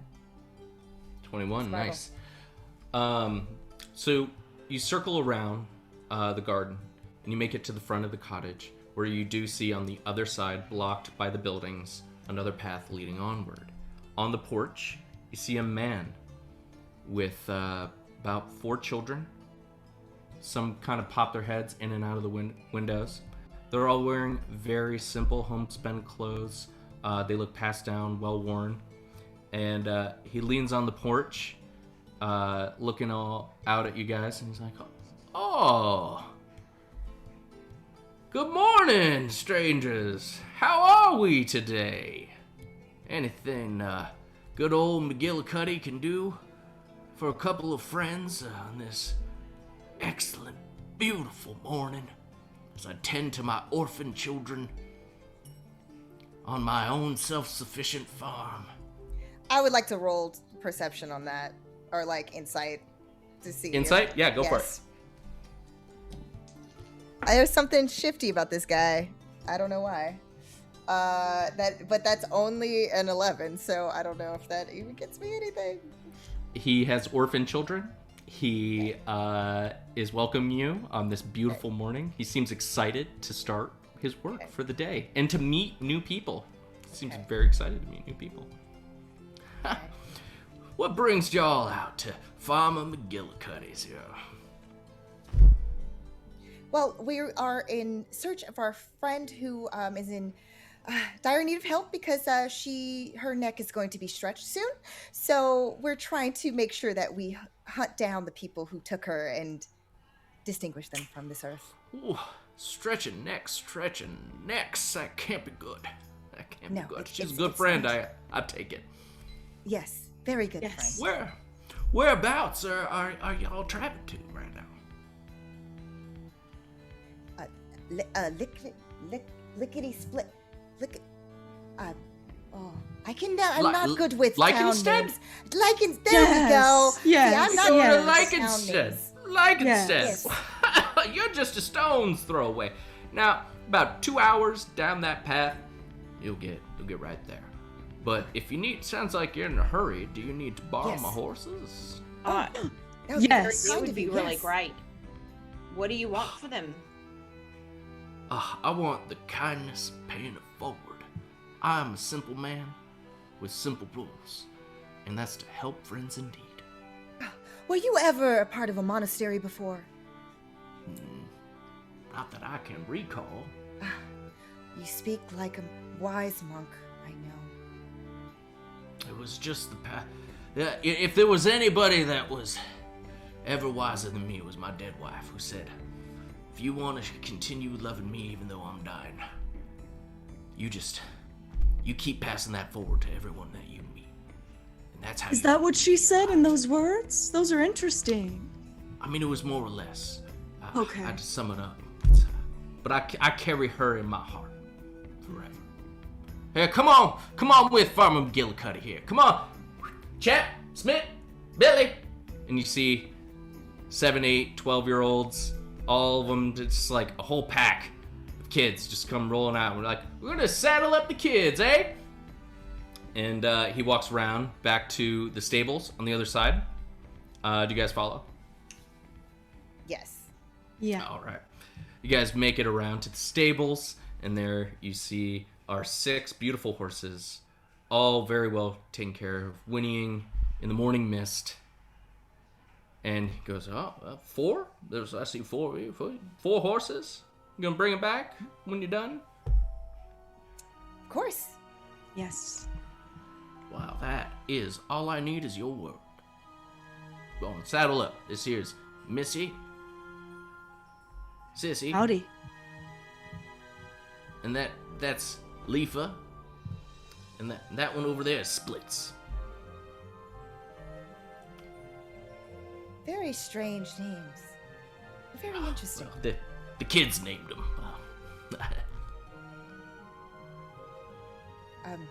Do you happen to have cows? When we come back, I think my friend would like to see your cows. Oh, sure. Yeah, we got cows. When we save our friend, we might Goats? have some celebrating to do. I'm not really into goats. I'm just more into cows. No goats. They eat everything, and they smell. I heard But they somewhere can do that yoga. Cows were sacred. Cord did yoga with goats. Goat yoga. And they'll climb up your back and they'll stay there, and then you have to hold your position. It's really wonderful to connect with the animals. Yeah, in it's that really way. hard to do it in Downward Dog too. Once you get into Downward Dog, because there's only like a little point of it.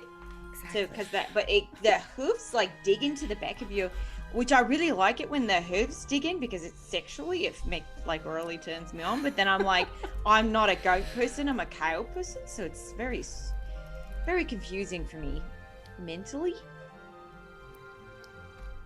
Well, Anyway, so we're Mama gonna gets go. up on her horse, Splits. We're gonna go.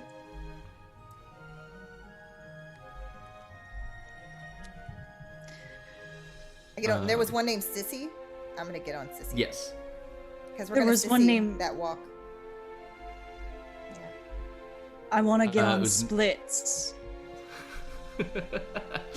Mama's looking down at you. She's like, Splits taken.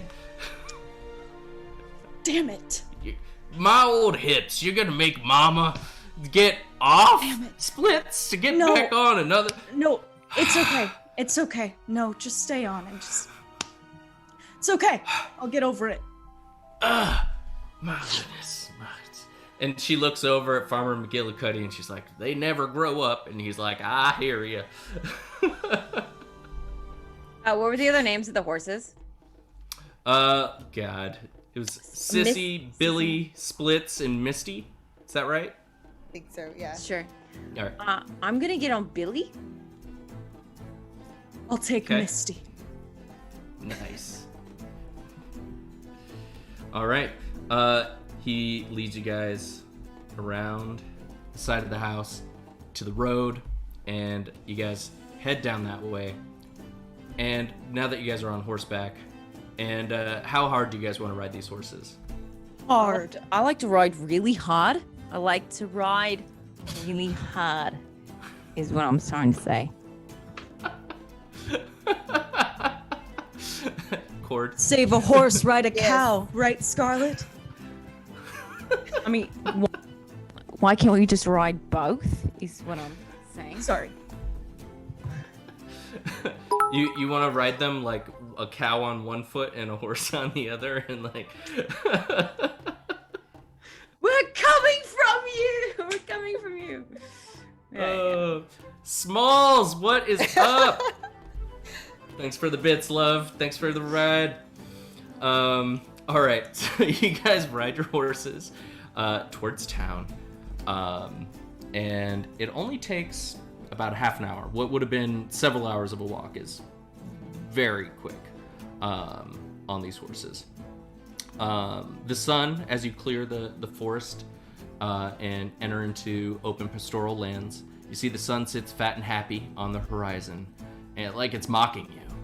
You can almost hear it saying, "At noon, your friend's neck's going to stretch way out, guaranteed as the day is long." But sure enough, down the road, you see a large wooded tower. It stands a little ways off, and beyond it, you see markets and shops of a cozy little valley town. A windmill blows lazily off to the side. Farmers work with livestock to till the land. A young boy leaps off a distant shed and releases a kite to catch the air. Everything screams idyllic and quaint and homey or cute. Even the patrol, getting ready into formation at the base of the guard tower, moves with a jaunty step, and they're heading your way. This is That's what I fucking do. adorable. I like instead.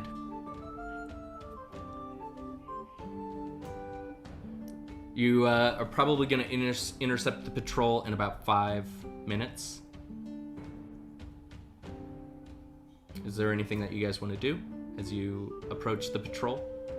You guys are kind of coming towards each other.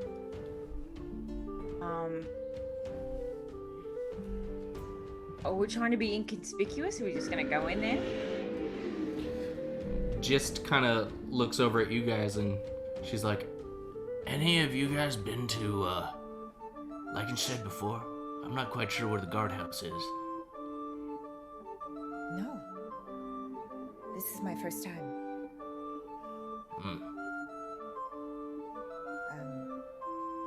Are the guards, do you know, do they look friendly, or do they look like we must kill them as we do with others? I mean, I'm gonna do anything to rescue Jewel. But I think we need to pump them for a little bit of information, if you know what I'm trying to say. Right. So. To the least. Okay. So you're saying that I shouldn't rage right now. Okay. So I need to be passive aggressive. Well, also, maybe we don't want to get blood all over their uniforms. Yeah. Because Mama doesn't like wearing blood. Just, I know, happens a lot, but Mama still hates doing laundry. Oh, yes. Well, maybe next time you should wear the darker red color that I'm wearing, and then that way the blood mixes in very well, and you don't notice the blood stains as much. She's got a really I excellent love- point. She's got a good point. You know, Yeah. you speak real truth, but also like someone that doesn't have a sense of smell. It is horrible. I have wanted to tell you for years about your. Anyways, All right. how do you guys want to do this? I think I have a plan. I think I'm going to turn into a patrol and talk to my boys. Get All some right. information. I think that's a really good idea. Really clever idea. Very clever. All right, All right. we'll back you up. Okay. So what's the deal with this town? That's what you say to the patrol. That's what I say to the patrol. You see 4 guards marching up. They have ring mail on. They have tan tabards that go over it, that kind of cover over their basic clothes. They have billy clubs on one side, swords on the other, depending on if they got to get nasty or just need to subdue somebody. And how close do you want to get before you yell that at them? Well, I'm having second thoughts. I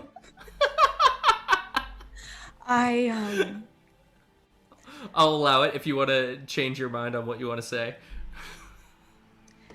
I think I'm gonna get a little closer.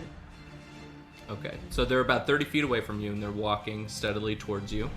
Yes, One of them okay. holds out a hand. Hello, my comrade. Okay, so, are you trying to wear, like, their jerkin? And, Oh yes, I'm trying to look Okay. exactly like them. And do you want to take one of their faces, or keep your own face? I'll take one of their faces. So you look like one of them. Yeah. Okay, alright. So, one of them holds up their hand, and they're like, Hammond? Hello. And then he looks over at Hemon, and Hemon's like, this is weird. I don't know if I have a brother or what's going on. This is... And then he looks back and he goes, I smell trickery. And they charge. Roll initiative.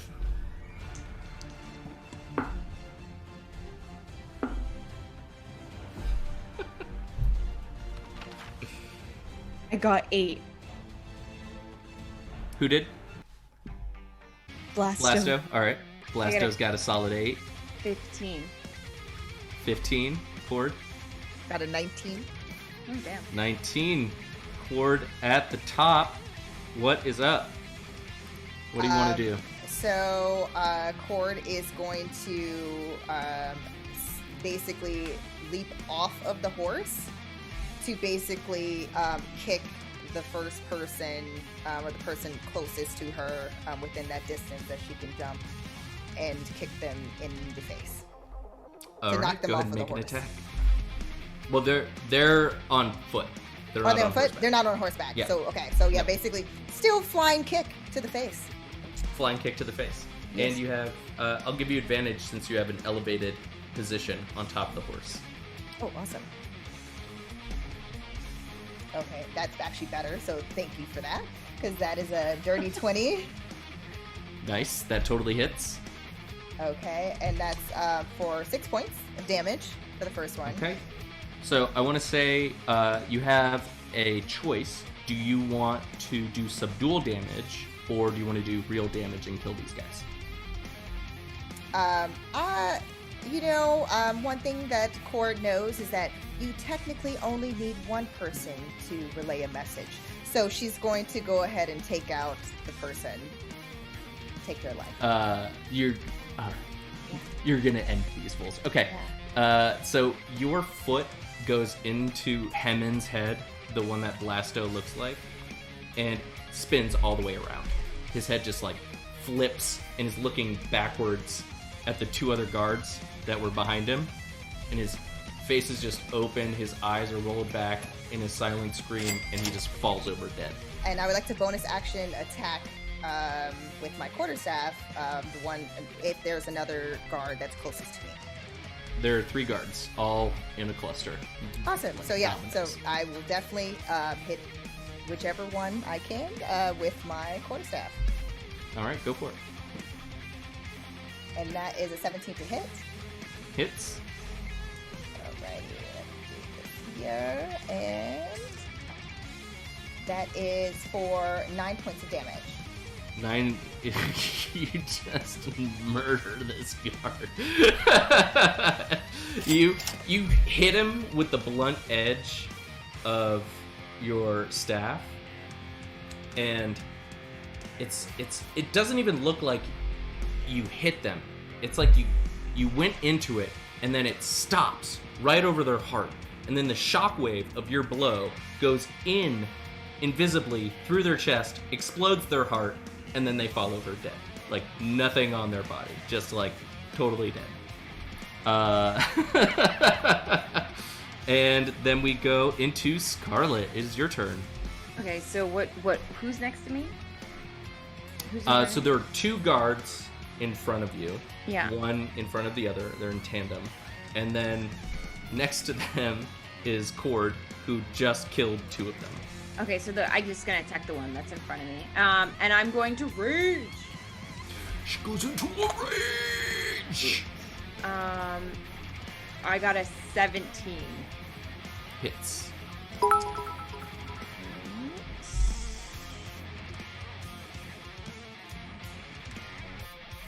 Run the Janks!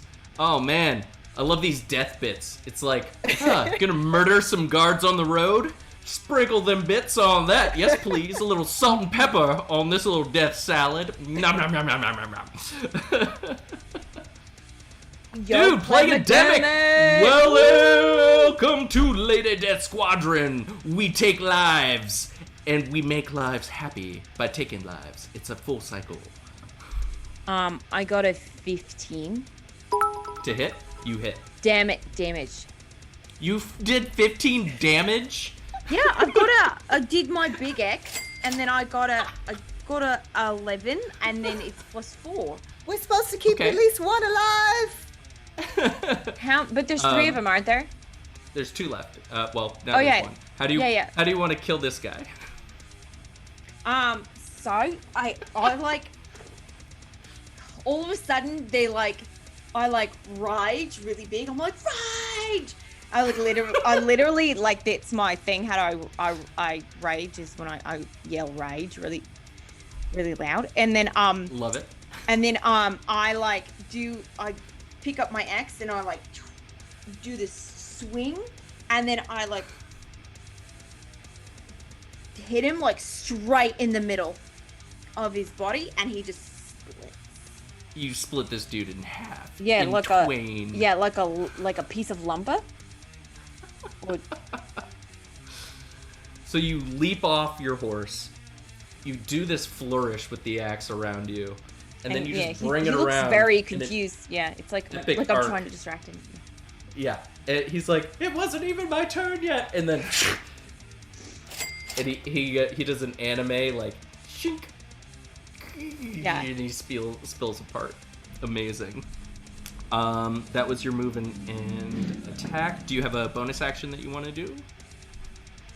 yeah. I'm just gonna keep raging. Okay. Keep raging in the free then- world. Blasto, it is your turn. Okay. Is there anyone who needs to be killed? There is one guard left, he is shitting himself. Okay, but we him need to alive. keep him. We need to keep him, right? Okay. I'll keep him alive, Cord. I'll listen to you, but But well, do that thing that you do with your eyes where you get really big and they look very scary. I think that will work on that gentleman who's already peeing his pants.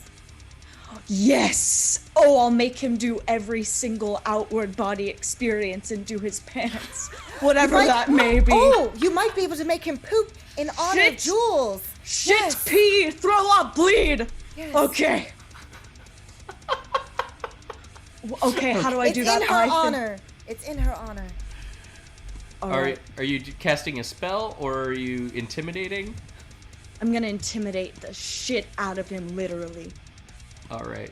I will let you roll with advantage as your crew has just completely destroyed their 3 other companions. Let me do a counter roll here. Actually, I'll make that with disadvantage. Yeah. You only need one, That's right. guys. So I'm rolling with intimidation. Yes, you roll Yes. intimidation twice, and you take the highest number.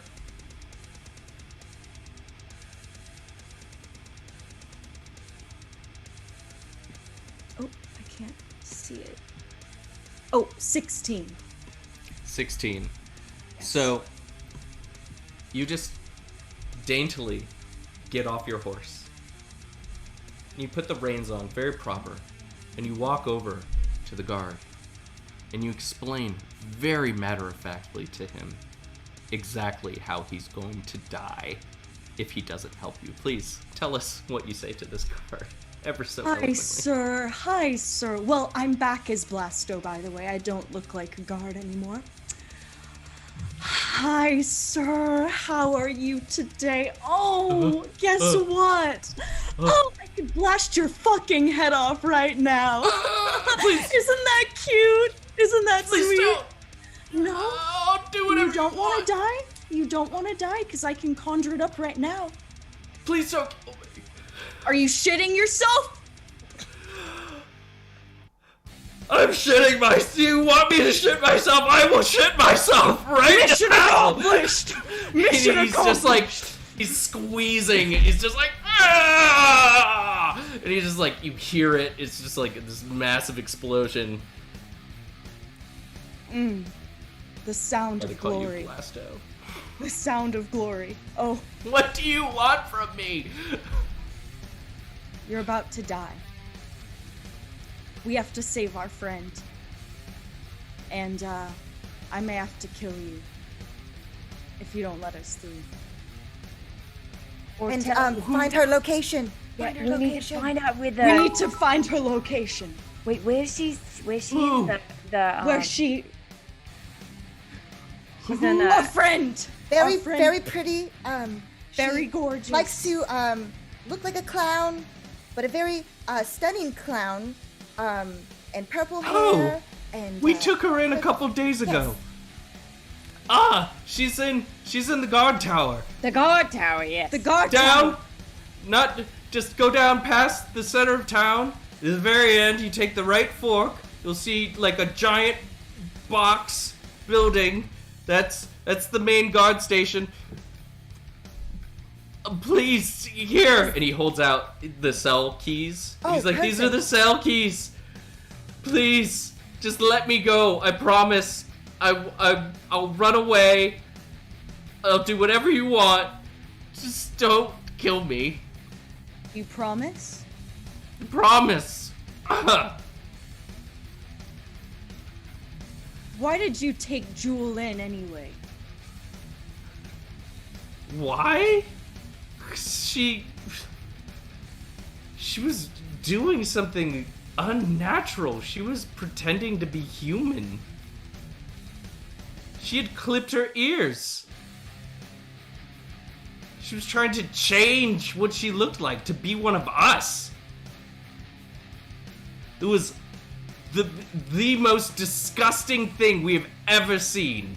I mean, you just shit yourself in front of us. I'm pretty sure that's more disgusting than what you just said.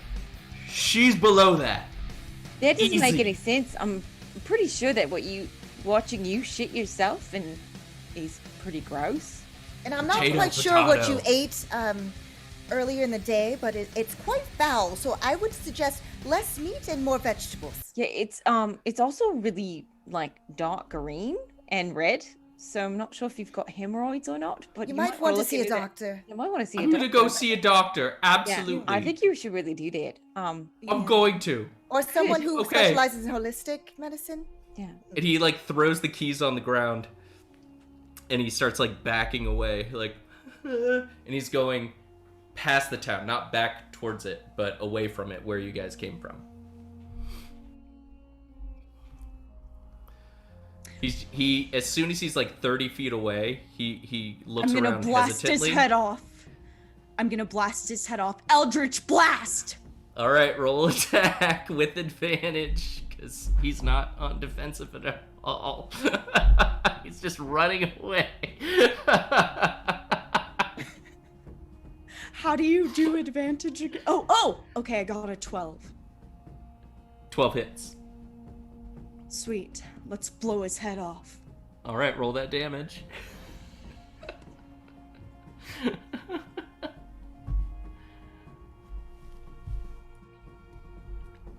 Yes.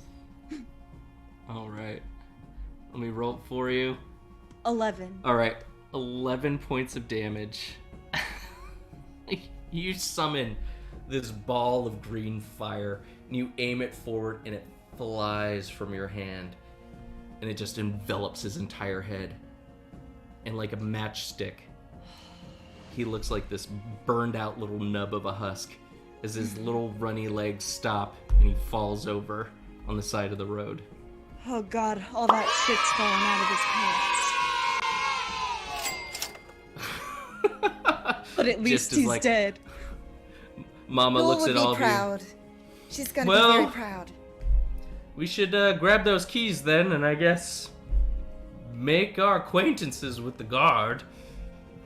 We must Let's do hurry it. before it's too late. All right. Do you guys get back on the horses? Yes. All Back right. on Sissy. That walk. I just added that walk because it just sounds like it needs to be all one name.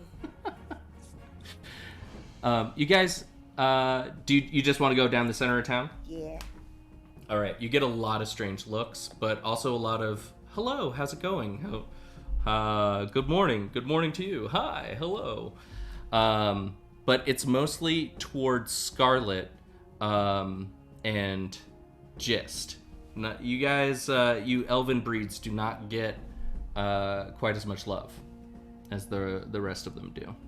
But soon enough, you make it past Main Street, past all the hellos. But also I looked at all of them like very excited that everyone's saying hello to me, and I'm like, it must be my hat. Everyone really likes this hat on me, right? That's why everyone's Mama so friendly. definitely is like, everyone loves your hat. Yes, It's a good hat. It's the beesness. And you guys make it to a guardhouse that's a mix of stone archways and wooden slats. It's built up to look like a couple of boxes stacked up on top of each other. Not many people are roaming these parts, but a guard does sit in a rocking chair out front, and right by the front entry. He has a straw hat pulled over his eyes, and his boots are kicked off to the side, and you can hear snores coming from him. Can we just sneak around him? Yeah. Stealth. Yeah, let's Stealthily. do that. I'd really like to be stealthy. Everybody make stealth checks. Ooh, nice. Dirty 20. Oh, damn. Nice. It's not bad. I've got a 15. Nice.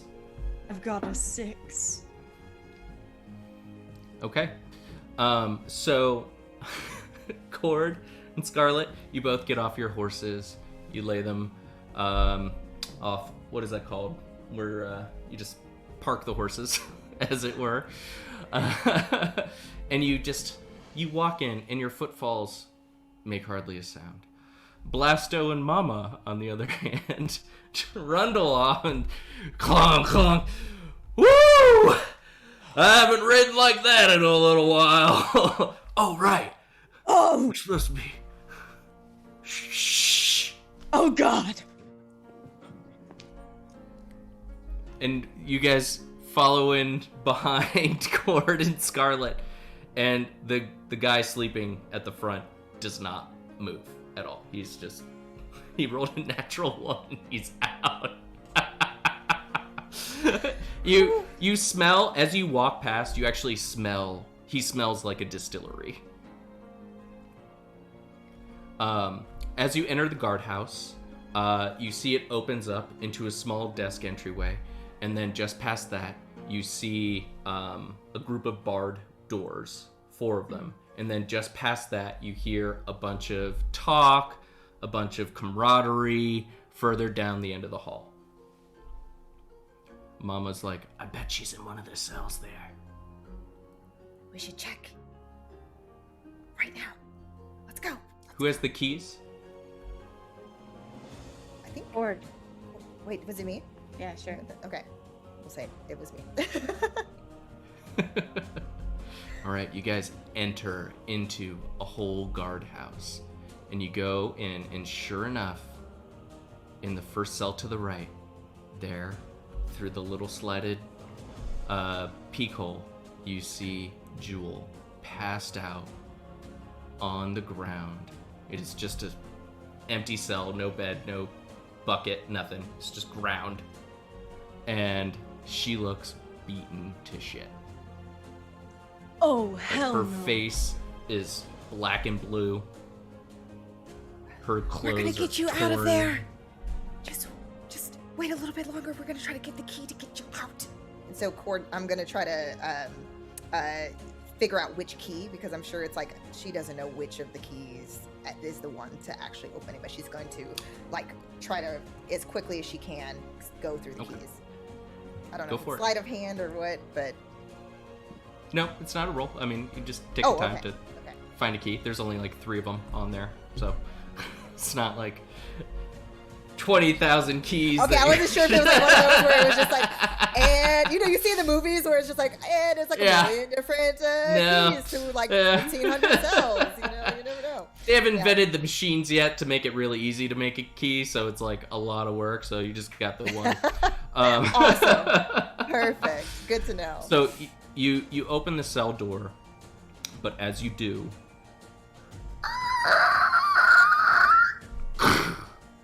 it makes a loud noise, and the camaraderie kind of dies down a little bit. And at the end of the hall, you see a couple of guys go, "What's this? Who are you? Death. I would like to attack. Okay. Go for it. I'll give you a surprise round. So, yeah, let's see if, after all that smack talk just now. Yes! 23. 23 hits. So he's about 15 feet down the hall. You very easily cover the distance. Full run, and I basically just want to, with all of my might, basically just try to almost like it's not an axe like Scarlet's, but she's basically going to use it as if she were trying to slice this person in half, even though it's totally a quarterstaff. That's how much force she's putting behind this thing. For 8 points of damage. All right, you smash this guy's head in, and it just caves out, and blood and brains spurt, and his body collapses onto the ground. He gives out a death cry, and you look in, and you see that you're in the training quarters, and around you is a whole troop of guards with training swords. And they all look at you just murder their friend. Initiative.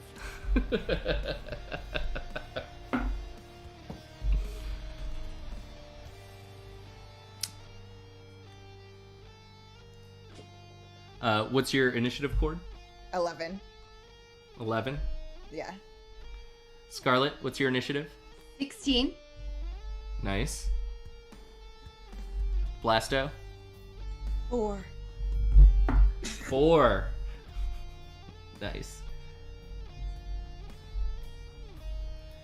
And Mama. Let's not forget about Mama. She's around. Who got the 11? I did. Okay, you and Mama. So, at the top, we got Scarlet, and then we got the guards, then we got Cord and Mama,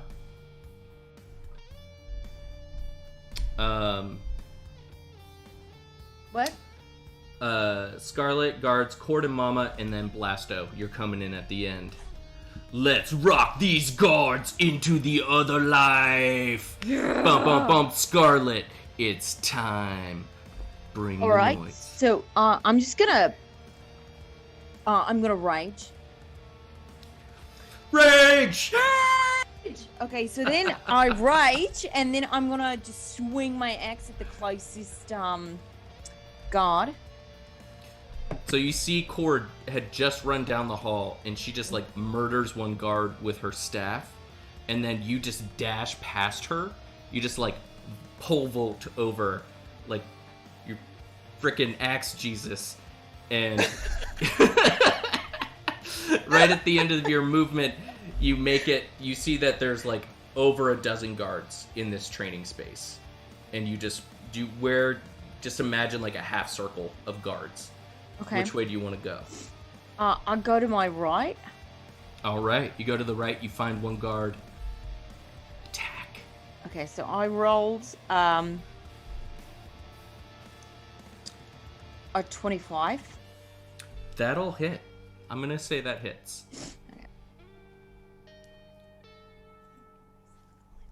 Okay. And then 15 damage. 15 damage. You end this guy's life. Ting one on the kill count. Another one for Scarlet. And that's it. I'm just gonna wait for my turn.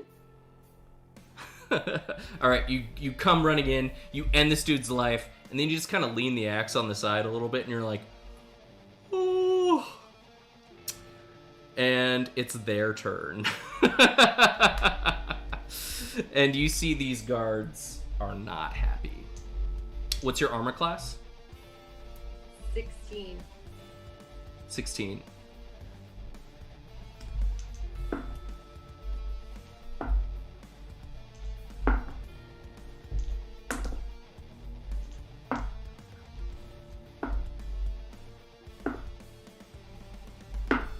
So 8 of them can attack you at a time because they are surrounding you.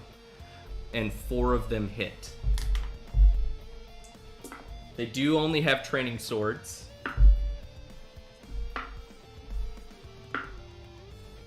And you take 10 points of damage, but that is halved because you are raging. So that goes down to 5. And then the remaining guards come at you, Cord. What's your armor class? 17. 17. Jeez Louise. One of them manages to hit you. It's like they come running in and they're like, ah! And Scarlet over there is like, your blows do nothing! Pow, pow, pow, pow, pow! And your technique is totally different. You're just like bobbing and weaving, getting out of the way. And then one dude just comes in and he's like, nobody ever guards their pinky toe. And he just smashes on your foot, doing 2 points of damage onto your left foot. And it does not feel good. Cord, it is your turn. She goes, owie, and then I'm going to basically try to use my quarterstaff to break his knees, to drop him to the ground. All right. And I'm assuming a 25 would probably do that. Still hits. Yes. Okay, and that's 9 points of damage. 9 points of damage ends this guy's life. Perfect. Another one down. So I think it was still just he 3 other died from the guards ahead of pain you. of just the broken knee. Well, what you did, actually, there's a major artery that goes into the leg, and you're like, secret monk technique, and you just like slam it down into his artery, and it just sends an aneurysm up into his brain, and you see something in his brain just kind of go, Pain receptors. and then he dies. Awesome. Perfect. And there's still 3 other dudes around you. Okay. I do have a bonus action. You do. I want And to a try. movement. I want to try to hit the next guard. I'm gonna basically do a quick palm strike to the chest to basically push him back, but hopefully crush his ribs in the process. We'll see. All right. Punch this dude with your Okay. monk might. So does 13 hit? 13 hits. Okay. And then it's a little less damage, but 7. 7 points of damage does it. You cave this dude's rib cage in, and it just bursts all of his organs, and blood speckles all across his gi, and he's like, and he just coughs blood out, but it doesn't get on you because you push him away, and then his life... and also too because of the dark red garment that I'm wearing. Yes, of course. Your wise fashion absorbs. choices. Once again, cheer. Save the day. And then, did you want to move at all? I'm going to move so I can kind of get behind the other guard. Like if he's facing any of the other ladies, I kind of want to basically have advantage by being right behind him. Oh, nice. Okay, so you can totally him, I guess, navigate. Yeah. You're gonna move to position yourself to flank, and since Yeah. that isn't technically leaving combat, there's no attack of opportunity. And that brings it to Mama, who's like, "You hurt Jewel!" And she does her own little Mama rage. Like you've seen Mama rage. She is a woman of the cloth, but at the same time, she is gonna bring her own fury to the ruckus. And she comes stomping down the hall like a baby rhinoceros, and the dude that you just flanked, she just charges in with her mace. Oh, and she crits this dude. Yes, I love it when a plan comes together. All right, Mama just comes out with the mace, and she was like, "You hurt my jewel. I take your life." And she just smashes this dude's brain in. and then steps on top of his corpse and spits on his head. Blasto, it is your turn. You see one dude is still in the doorway, and then beyond that, there's a whole squad of dudes just beating on Scarlet. Oh, shit. Okay. Well, first I gotta take out this first guy. So, what should I do? Something I've never done before. Eldritch Blast! Roll that Eldritch Blast, baby! Hit me with something creative. Eldritch Blast. Okay, we got a 16. 16 will hit. Okay. And I will roll your damage here. Woo! You do max damage. Yeah, 14 points of damage. Rages down the hall like a blazing inferno, and it just blows a hole through their chest in this singed husk. He just like looks down and he puts his hand like through his body, and he just doesn't realize that he's dead, and he just falls over to the side. Another one down. You still have a movement action if you want to make it to the end of the hall, because you can't really get them in range in the line of sight for where they are for next round, but it's up to you.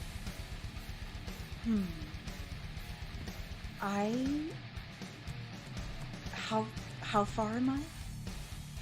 Like 30 feet away. 20 feet. 20 feet. 20 feet. I'm gonna move back a little if that's okay. Sure, you can move back. Okay, top of the round. Scarlet. You're surrounded Oh, I'm already rating. by 9 dudes as they're wailing on you. Okay, so I'm gonna attack one of the dudes that tried to take me. Sure. Alright, it's I've got an 18. 18 will hit. Absolutely. These dudes are in geese. They're just like training, and you came in and made it real on them. I got a 12. Okay. 12 points of damage. You once again just bring the axe around, and you slice this dude from fucking mouth to nuts. And he couldn't eat. It's like you cut out his entire esophagus, so he's just like, and he just dies soundlessly. And it makes it their turn. Do I go like this with the esophagus, like a necktie? Yeah, like we've been doing when we get bits. When we get bits, Like- the old. I can't do it yet. I can't do it. I gotta save those up for those bits, those raging bits. It is the guard's turn. 4 of them look at the situation and they completely disengage. And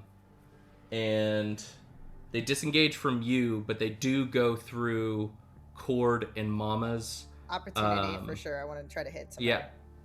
Go for it.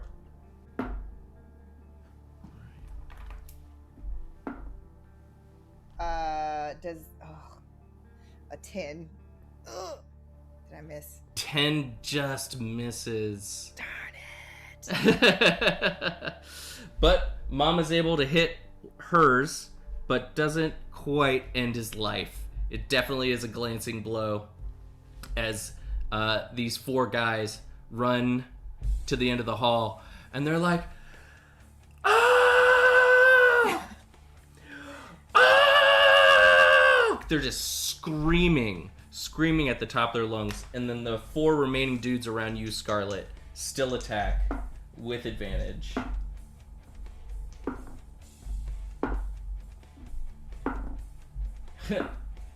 Even with advantage. Oh.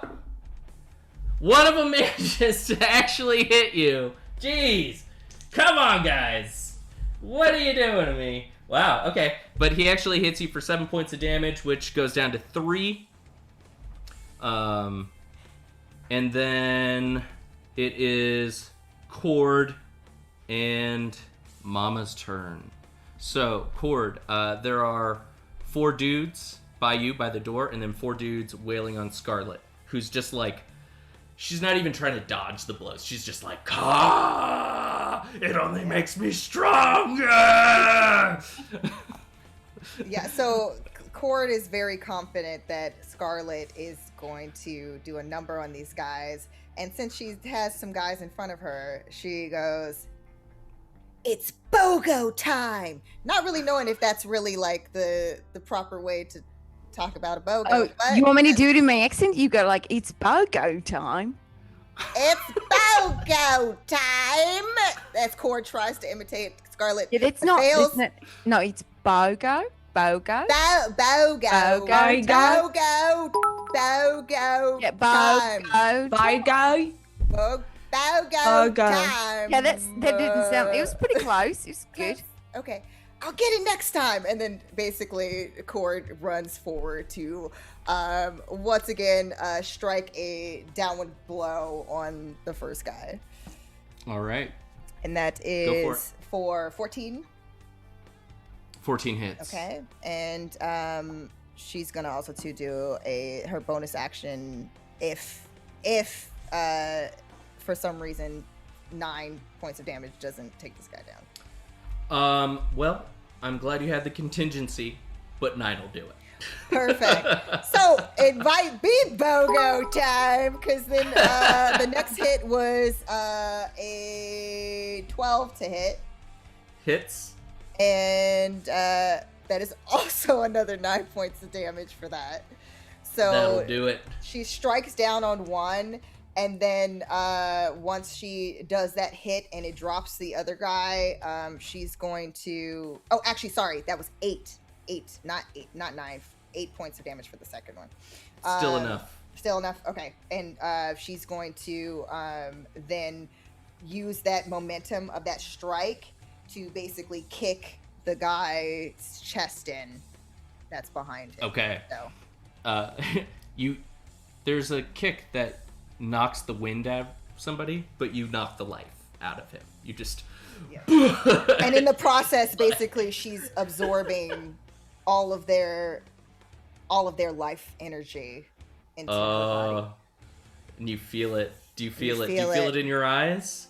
Do you feel it in your eyes? Unfortunately, that filter is gone, but No! imagine! Darn it! The filter, but the veins are showing. The veins are showing. Slowly. All right. Amy Mackin, Gamer Shark! Thank you for those bits. So professional. This is some professional bit tossers right there. Loving the bits. Thank you so much. Gamer Shark and Amy Mac showing everybody how to give them a heart attack. Yeah. All right, Mama's coming up, and she's like, "You fuckers can call out all you want, but that's not gonna save you from me." And she brings her mace down for another critical hit. Woo! And she just smashes this dude's head into his body, and for a second, it looks like there's a face in his chest, and it's staring out in a smoosh fashion, and he topples over. Another one bites the dust. That last guard looks around, and he's terrified. But seeing he's between someone down the hall shooting fireballs, and then these 2 wailing women, he's like, I'm pincered in. And he manages to hit Mama, doing 3 points of damage to Mama. She's looking okay. She's definitely a little hurt because she took some damage before as well, but she's all right. And that makes it Blasto's turn. You see this dude at the end of the hall just like take his wooden club and smack Mama across the face, and you just look at blood just shoot out of her mouth. Oh, hell no. You ain't doing that to Mama. So I've put a lot of thought into this. Like a lot of thought. Like Bring my it. brain, the wheels are turning and turning and turning, and I'm gonna Eldritch Blast again. Yes, bring it, Rain. What surprise, baby. I know you're surprised. Here we go. What do you roll? A whopping 4. 4 to hit? Oh, never mind. Never mind. Never mind. Never mind. It's a 19. Okay. All right. That totally. I'm like, how did you roll that? That's impossible to roll for. You have like too high. My brain was too busy thinking about what move to do, because it's so different, you know. Surprise! I actually hit. I like it. You incinerate this dude. You're just like matchsticks after matchsticks, just lighting fools up. Doing 14 points of damage across this dude's whole body. He's just lit the fuck up, and he's dead before you even know it. Charred corpse on the ground. No one fucks with Mama.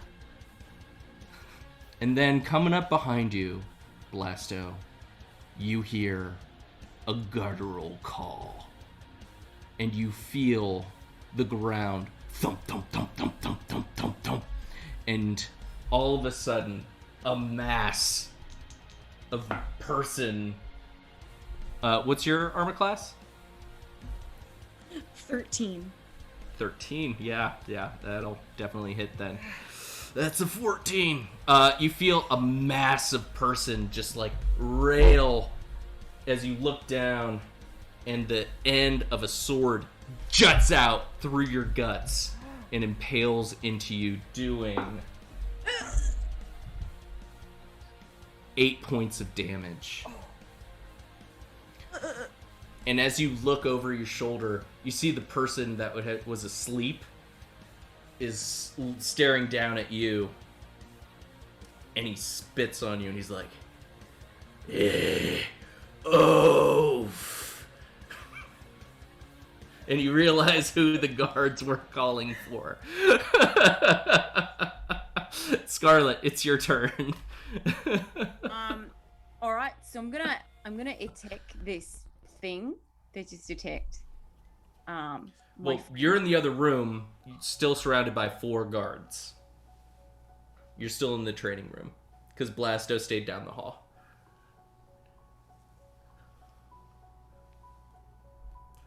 Fuck. Okay. Well, I guess I'll just attack one of these then. Yeah, absolutely.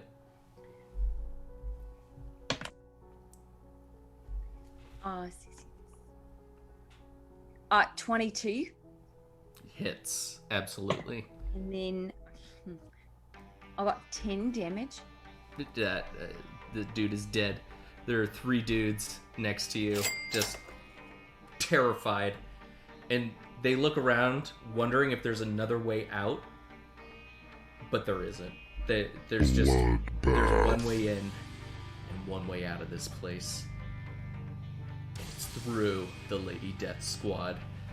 And so, after ending their friend's life, they look at you and they're like, somebody save us! But they still wail on each other. Get her, lads!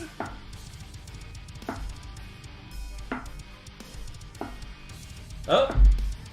2 hits!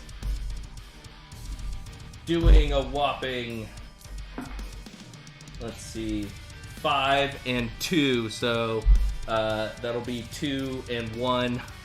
3 points of damage to you in your rage. Just nullifying so much damage. It's just, it's like someone's hitting you with the freaking slingshot, little pebbles.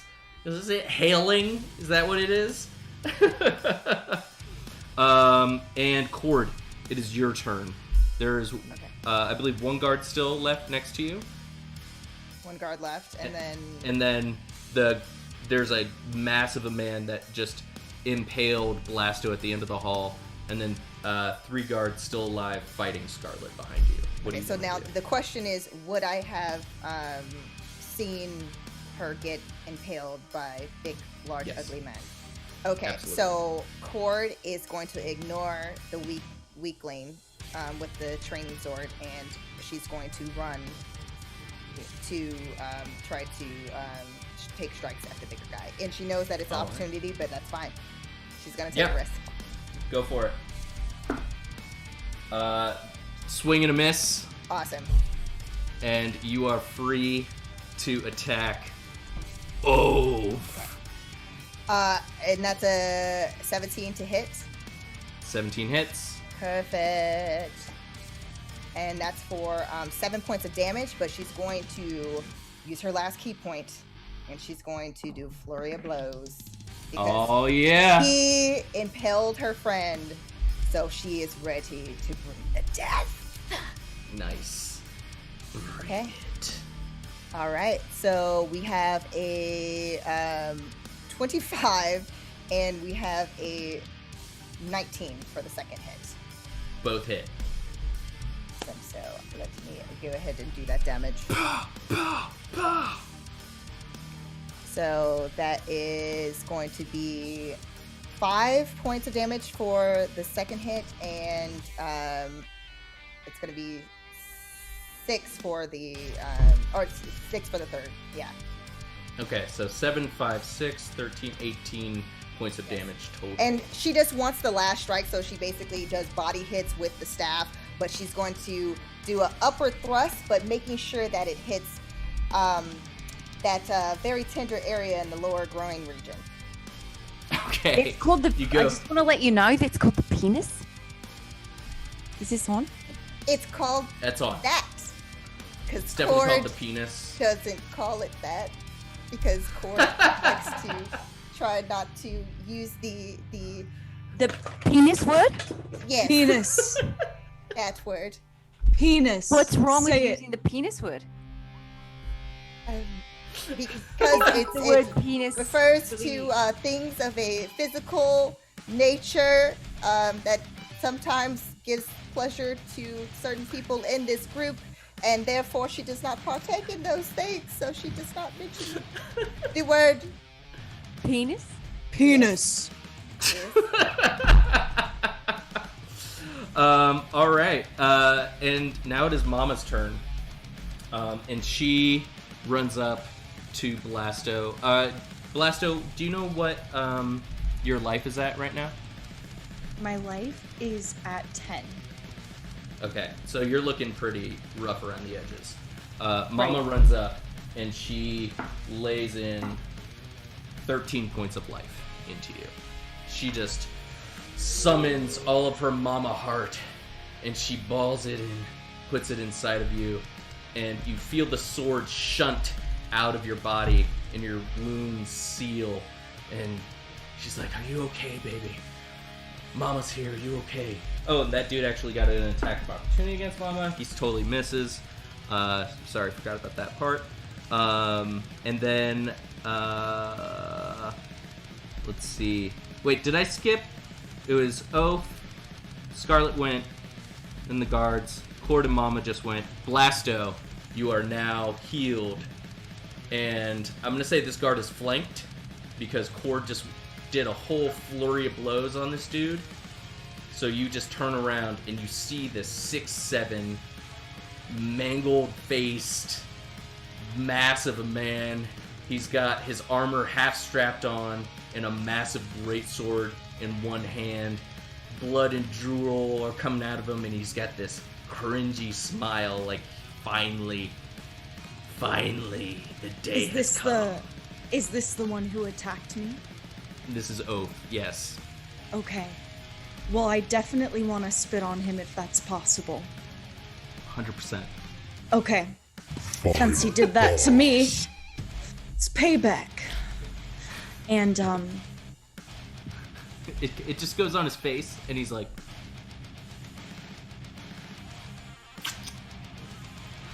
delicious. oh no. Okay, well, great. He liked it. Okay. Well, I'm gonna turn around and Eldritch Blast that motherfucker. Get it! Get that Eldritch Blast. I'm just gonna swap out my headphones real quick because my battery's dying. Hold on. Bump, bump, bump, bump.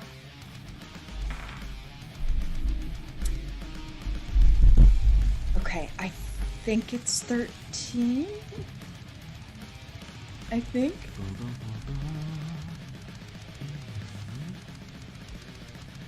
And we're back.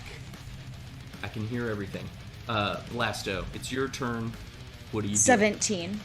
17 to hit. You're blasting him with your Eldritch Blast. Mm-hmm. You bring the fire. And how much damage do you do? 14. Jeez. Okay. So 18 plus 14 equals 32 total damage on this dude. You light this dude up. Hey. If there was clothing and hair on him, it is gone now. He is just a mass singed creature, but stands yet he does. And he brings his great sword. Oh no! At Cord. Oh! 18 hits, and he gets one more attack. 12 does not. But he brings his first attack down. 11 points of damage as he brings his sword into your body and just slashes across your bloody redded garb, opening it up, revealing all the blood that you've been trying to hide this whole time. Now everyone can see how Cord bleeds. This was hiding the blood. And Scarlet, Hey. it's your turn. So those guards are still there. There are still 3 guards next to you, yeah. This is a slow burn.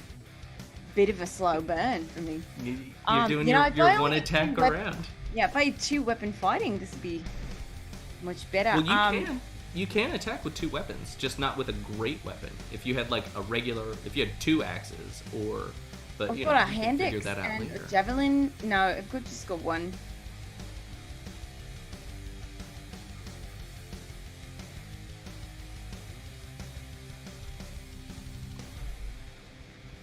What are we thinking? 3 dudes in front of you. You hear your friends crying in battle Okay, I'm gonna down the hall. Yeah, I'm gonna do this 2 weapon fighting thing. Because this is great, but it's not my cup of tea. It's like waiting for Guffman in here, and it's not. Do you have 2 weapons that you can fight with? So I bring out my my hand axe, Alright. and I also pick up one of the dead person's short swords. Okay, that'll work. You drop your great axe on the ground. You draw out one of your hand axe, and you pick up a short sword off the ground, and you wail into an attack. Go ahead and make 2 attacks, please. I'm gonna have that count as your bonus action and your movement, though, to do all of that in That's one. fine. So I've got a 21. Okay, 21 hits. And then a hand axe does D6, so both of those are going to do D6 plus your Yeah, I've got strength. that. I've got that there. Actually, the second attack won't include your strength modifier, though, in damage. All right. So I've got a 10 damage for that. That'll do it. And then I'm gonna. You said a D6 for the other one. Yes. Okay, so It's they're just both 1d6. Okay, and then I've got a 16, To hit, that hits, absolutely. and then I've got a 9 damage. Well, don't add your strength modifier. Oh, don't. Then I've got a 5. All right. 5 points of damage is enough. You're like, enough with this. more efficient. And you just like lodge your axe in one dude's head, and then you lop the short sword of his fallen comrade across his throat, opening him up, and they both die at your feet. And there's one dude left who looks back at his friend and he's like, "Let's just make a run for it, man!" And he full disengages, and it's both the guards' turn, and they just make a full disengage. That will give Me them... an advantage to tick. Okay. No, you can't do an attack of opportunity on a disengage. Oh, they disengage. Okay, sorry. Yeah. But the other one is running down the hall with his friend, and that'll give Blasto an attack of opportunity. So go ahead and roll to hit as these two guards, one behind the other, they're trying to get past you, trying to get past the foray of this fight to get the hell out of this freaking madhouse. They don't know what they did, but they're trying to get out. Okay. I'm gonna look at the guards straight in the eyes. I'm gonna do a jump. And then I'm gonna do a turn, and then I'm gonna use Eldritch Blast again! Not Eldritch Blast! It's definitely the fun of the warlock is like, keep it interesting. How do I want to Eldritch Blast this time? Okay. Alright. Tell me what you roll to hit. Okay, I think it's an 8. You rolled an 8 does not hit. Your blast goes wide. And you see these two dudes. Let's see. Mama gets an attack of opportunity. The other dude only makes it halfway down the hall. The one that was at the top of the hall is going to make it past both you guys and the fight. So, Cord, you used your bonus action, correct? With your flurry of blows? Okay, so you don't get an attack of opportunity, but Mama does.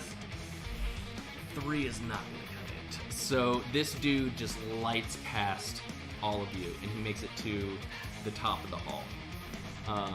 And that makes it Cord. It is your turn. Okay, there's the oaf in front of you who's like bleeding and smiling, and then about 20 feet at the head of the hall behind you, heading towards the exit, is the other guard, and then the other end of the hall where the bloodbath was, there's one more guard who's trying to get out. So Cord is focused on this man who tried to skewer her friend, and she's basically, you're gonna see where she's building up her core, and she does a high knee, but she basically does tiger claw to try to rip the guy's jugular with her hands to pull. So she's going to basically do an unarmed, so a bonus action, unarmed attack first. Okay. And that is for 15. 15 does not hit. Does not. So she misses when she tries to lunge, but basically she's going to reach back and then come down with a blow. All right. So you're and like, that's 18. So I try to do that. Chapow with the quarterstaff. And all right. For 8 points of damage. 8 points of damage. You feint this guy out. You're like, I'm gonna rip your jugular, and he leans back, and he gives you enough distance to bring that quarterstaff down right on that baseball tip, like the sweet spot of that staff. You rip it across his face, and you see the light in his eyes go out, and he slumps to the ground.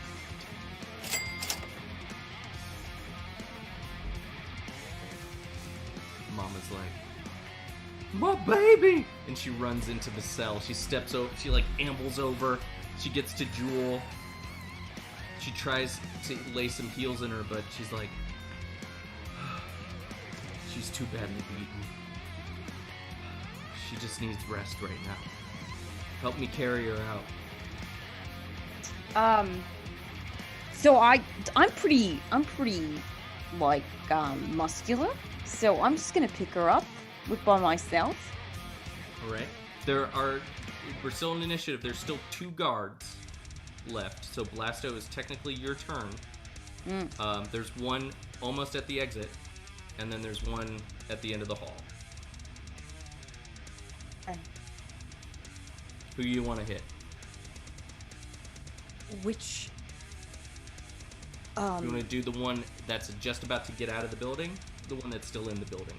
The one that's just about to get out. Let's get his ass with my favorite little technique, baby. Eldritch Blast. All right, what do you roll to hit? 13. 13 will do it. Roll some damage. 7. You light this dude up. He just turns into a piece of toast. Put some jam on that bitch. Scarlet, it's your turn. Put some jam on that. Strawberry. Marmalade. So there's one more guard left. Mm-hmm. And you Okay, hear how Mama close? down the hall, How- just like, someone help me with my baby. How close is he? He's 30 feet away from you. All right. I'm gonna grab my big axe and hit the motherfucker. You know. Excuse me. It's the milk. It's the whole milk. 16, I got a 22 to hit, That'll do it. and then get my 12 out. Where did it go? That's not a 12. Pretty much just don't roll a 1 and you end this dude's life. I don't know what to do at 12. It's okay. Okay. All my dice fell on the ground, and I'm. Okay, Want me I've to got a roll for 10. you? No, I got it. Yeah. I got a 14. Yeah. You murder this dude. So like right as I murder him, I like turn back. It's got like all this blood on my face, and I'm like, all right, let's go. I'm really hungry. And that cow sounds pretty delicious to me right now. Alright. So, you guys have an empty guardhouse. And Jewel, is there anything that you want to do besides get Jewel out of here? Maybe look for some treasure. Sure. Perception checks. Nat 20. Cord. I definitely am trying to look to you for any healing potions I got a 13. as well. You got as 13? Okay. I Whatever got 22. treasures. You got a 22. Okay. So, let's do this. Scarlet, as you're stepping over Oath, you recognize that his sword looks better than most. It's pretty sweet looking. So you scoop that up, and then you scoop up Jewel, and you and Mama are heading out. Cord, or actually, you got the nat 20? Mm-hmm. Okay. Blasto, as you're making your way out, you see that there's a desk right by the entrance. And you open up the desk drawers, and you find a false bottom, and sure enough, there is this heavy sack filled with coin, which you're like, I'll probably count this later. And Cord, as you're standing in the same spot, you notice that the ground is a little different. It gives a little right where you're at. And you notice that there's a false bottom, and there you pull up a hatch and you find this massive chest filled with coin. Oh, others will really like this. They love coin. So you guys take your haul. You get up on your horses. Mama carries Jewel with her because she's kind of the tiniest of the bunch, unless anybody is smaller than 5 foot. No? Okay. No. Definitely not. Scarlet, are you smaller than 5 foot? No, I'm rather big. I don't want to. I'm not someone to like, brag about size, but I'm rather big Okay. in all aspects of my body parts. Big hands. I've got big hands. Feet, I've got big legs and feet. This hat's pretty big. Well, I'm just gonna. It's getting a little late, so I'm gonna say you guys make it back to the mark after some hard ride, back to McGillicuddy's farm. You drop off the horses, and then you walk back with Scarlet, and you guys share an ale, and you discover that you have 8,000 gold and a really nice short sword in the place. And Mama's like, "Whew! No one hurts my babies." Thanks, Mama. Thanks, Mama. No, girls. Thank you. I think we should do what Jewel always loves to do, which is a toast. I'm gonna use one of her phrases that I remember most. It must be jelly, 'cause jam don't shake. Cheers to It that. must be jelly, 'cause jam, don't shake. Yeah, she taught me that.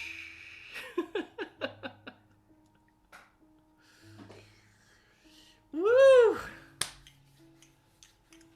That was intense.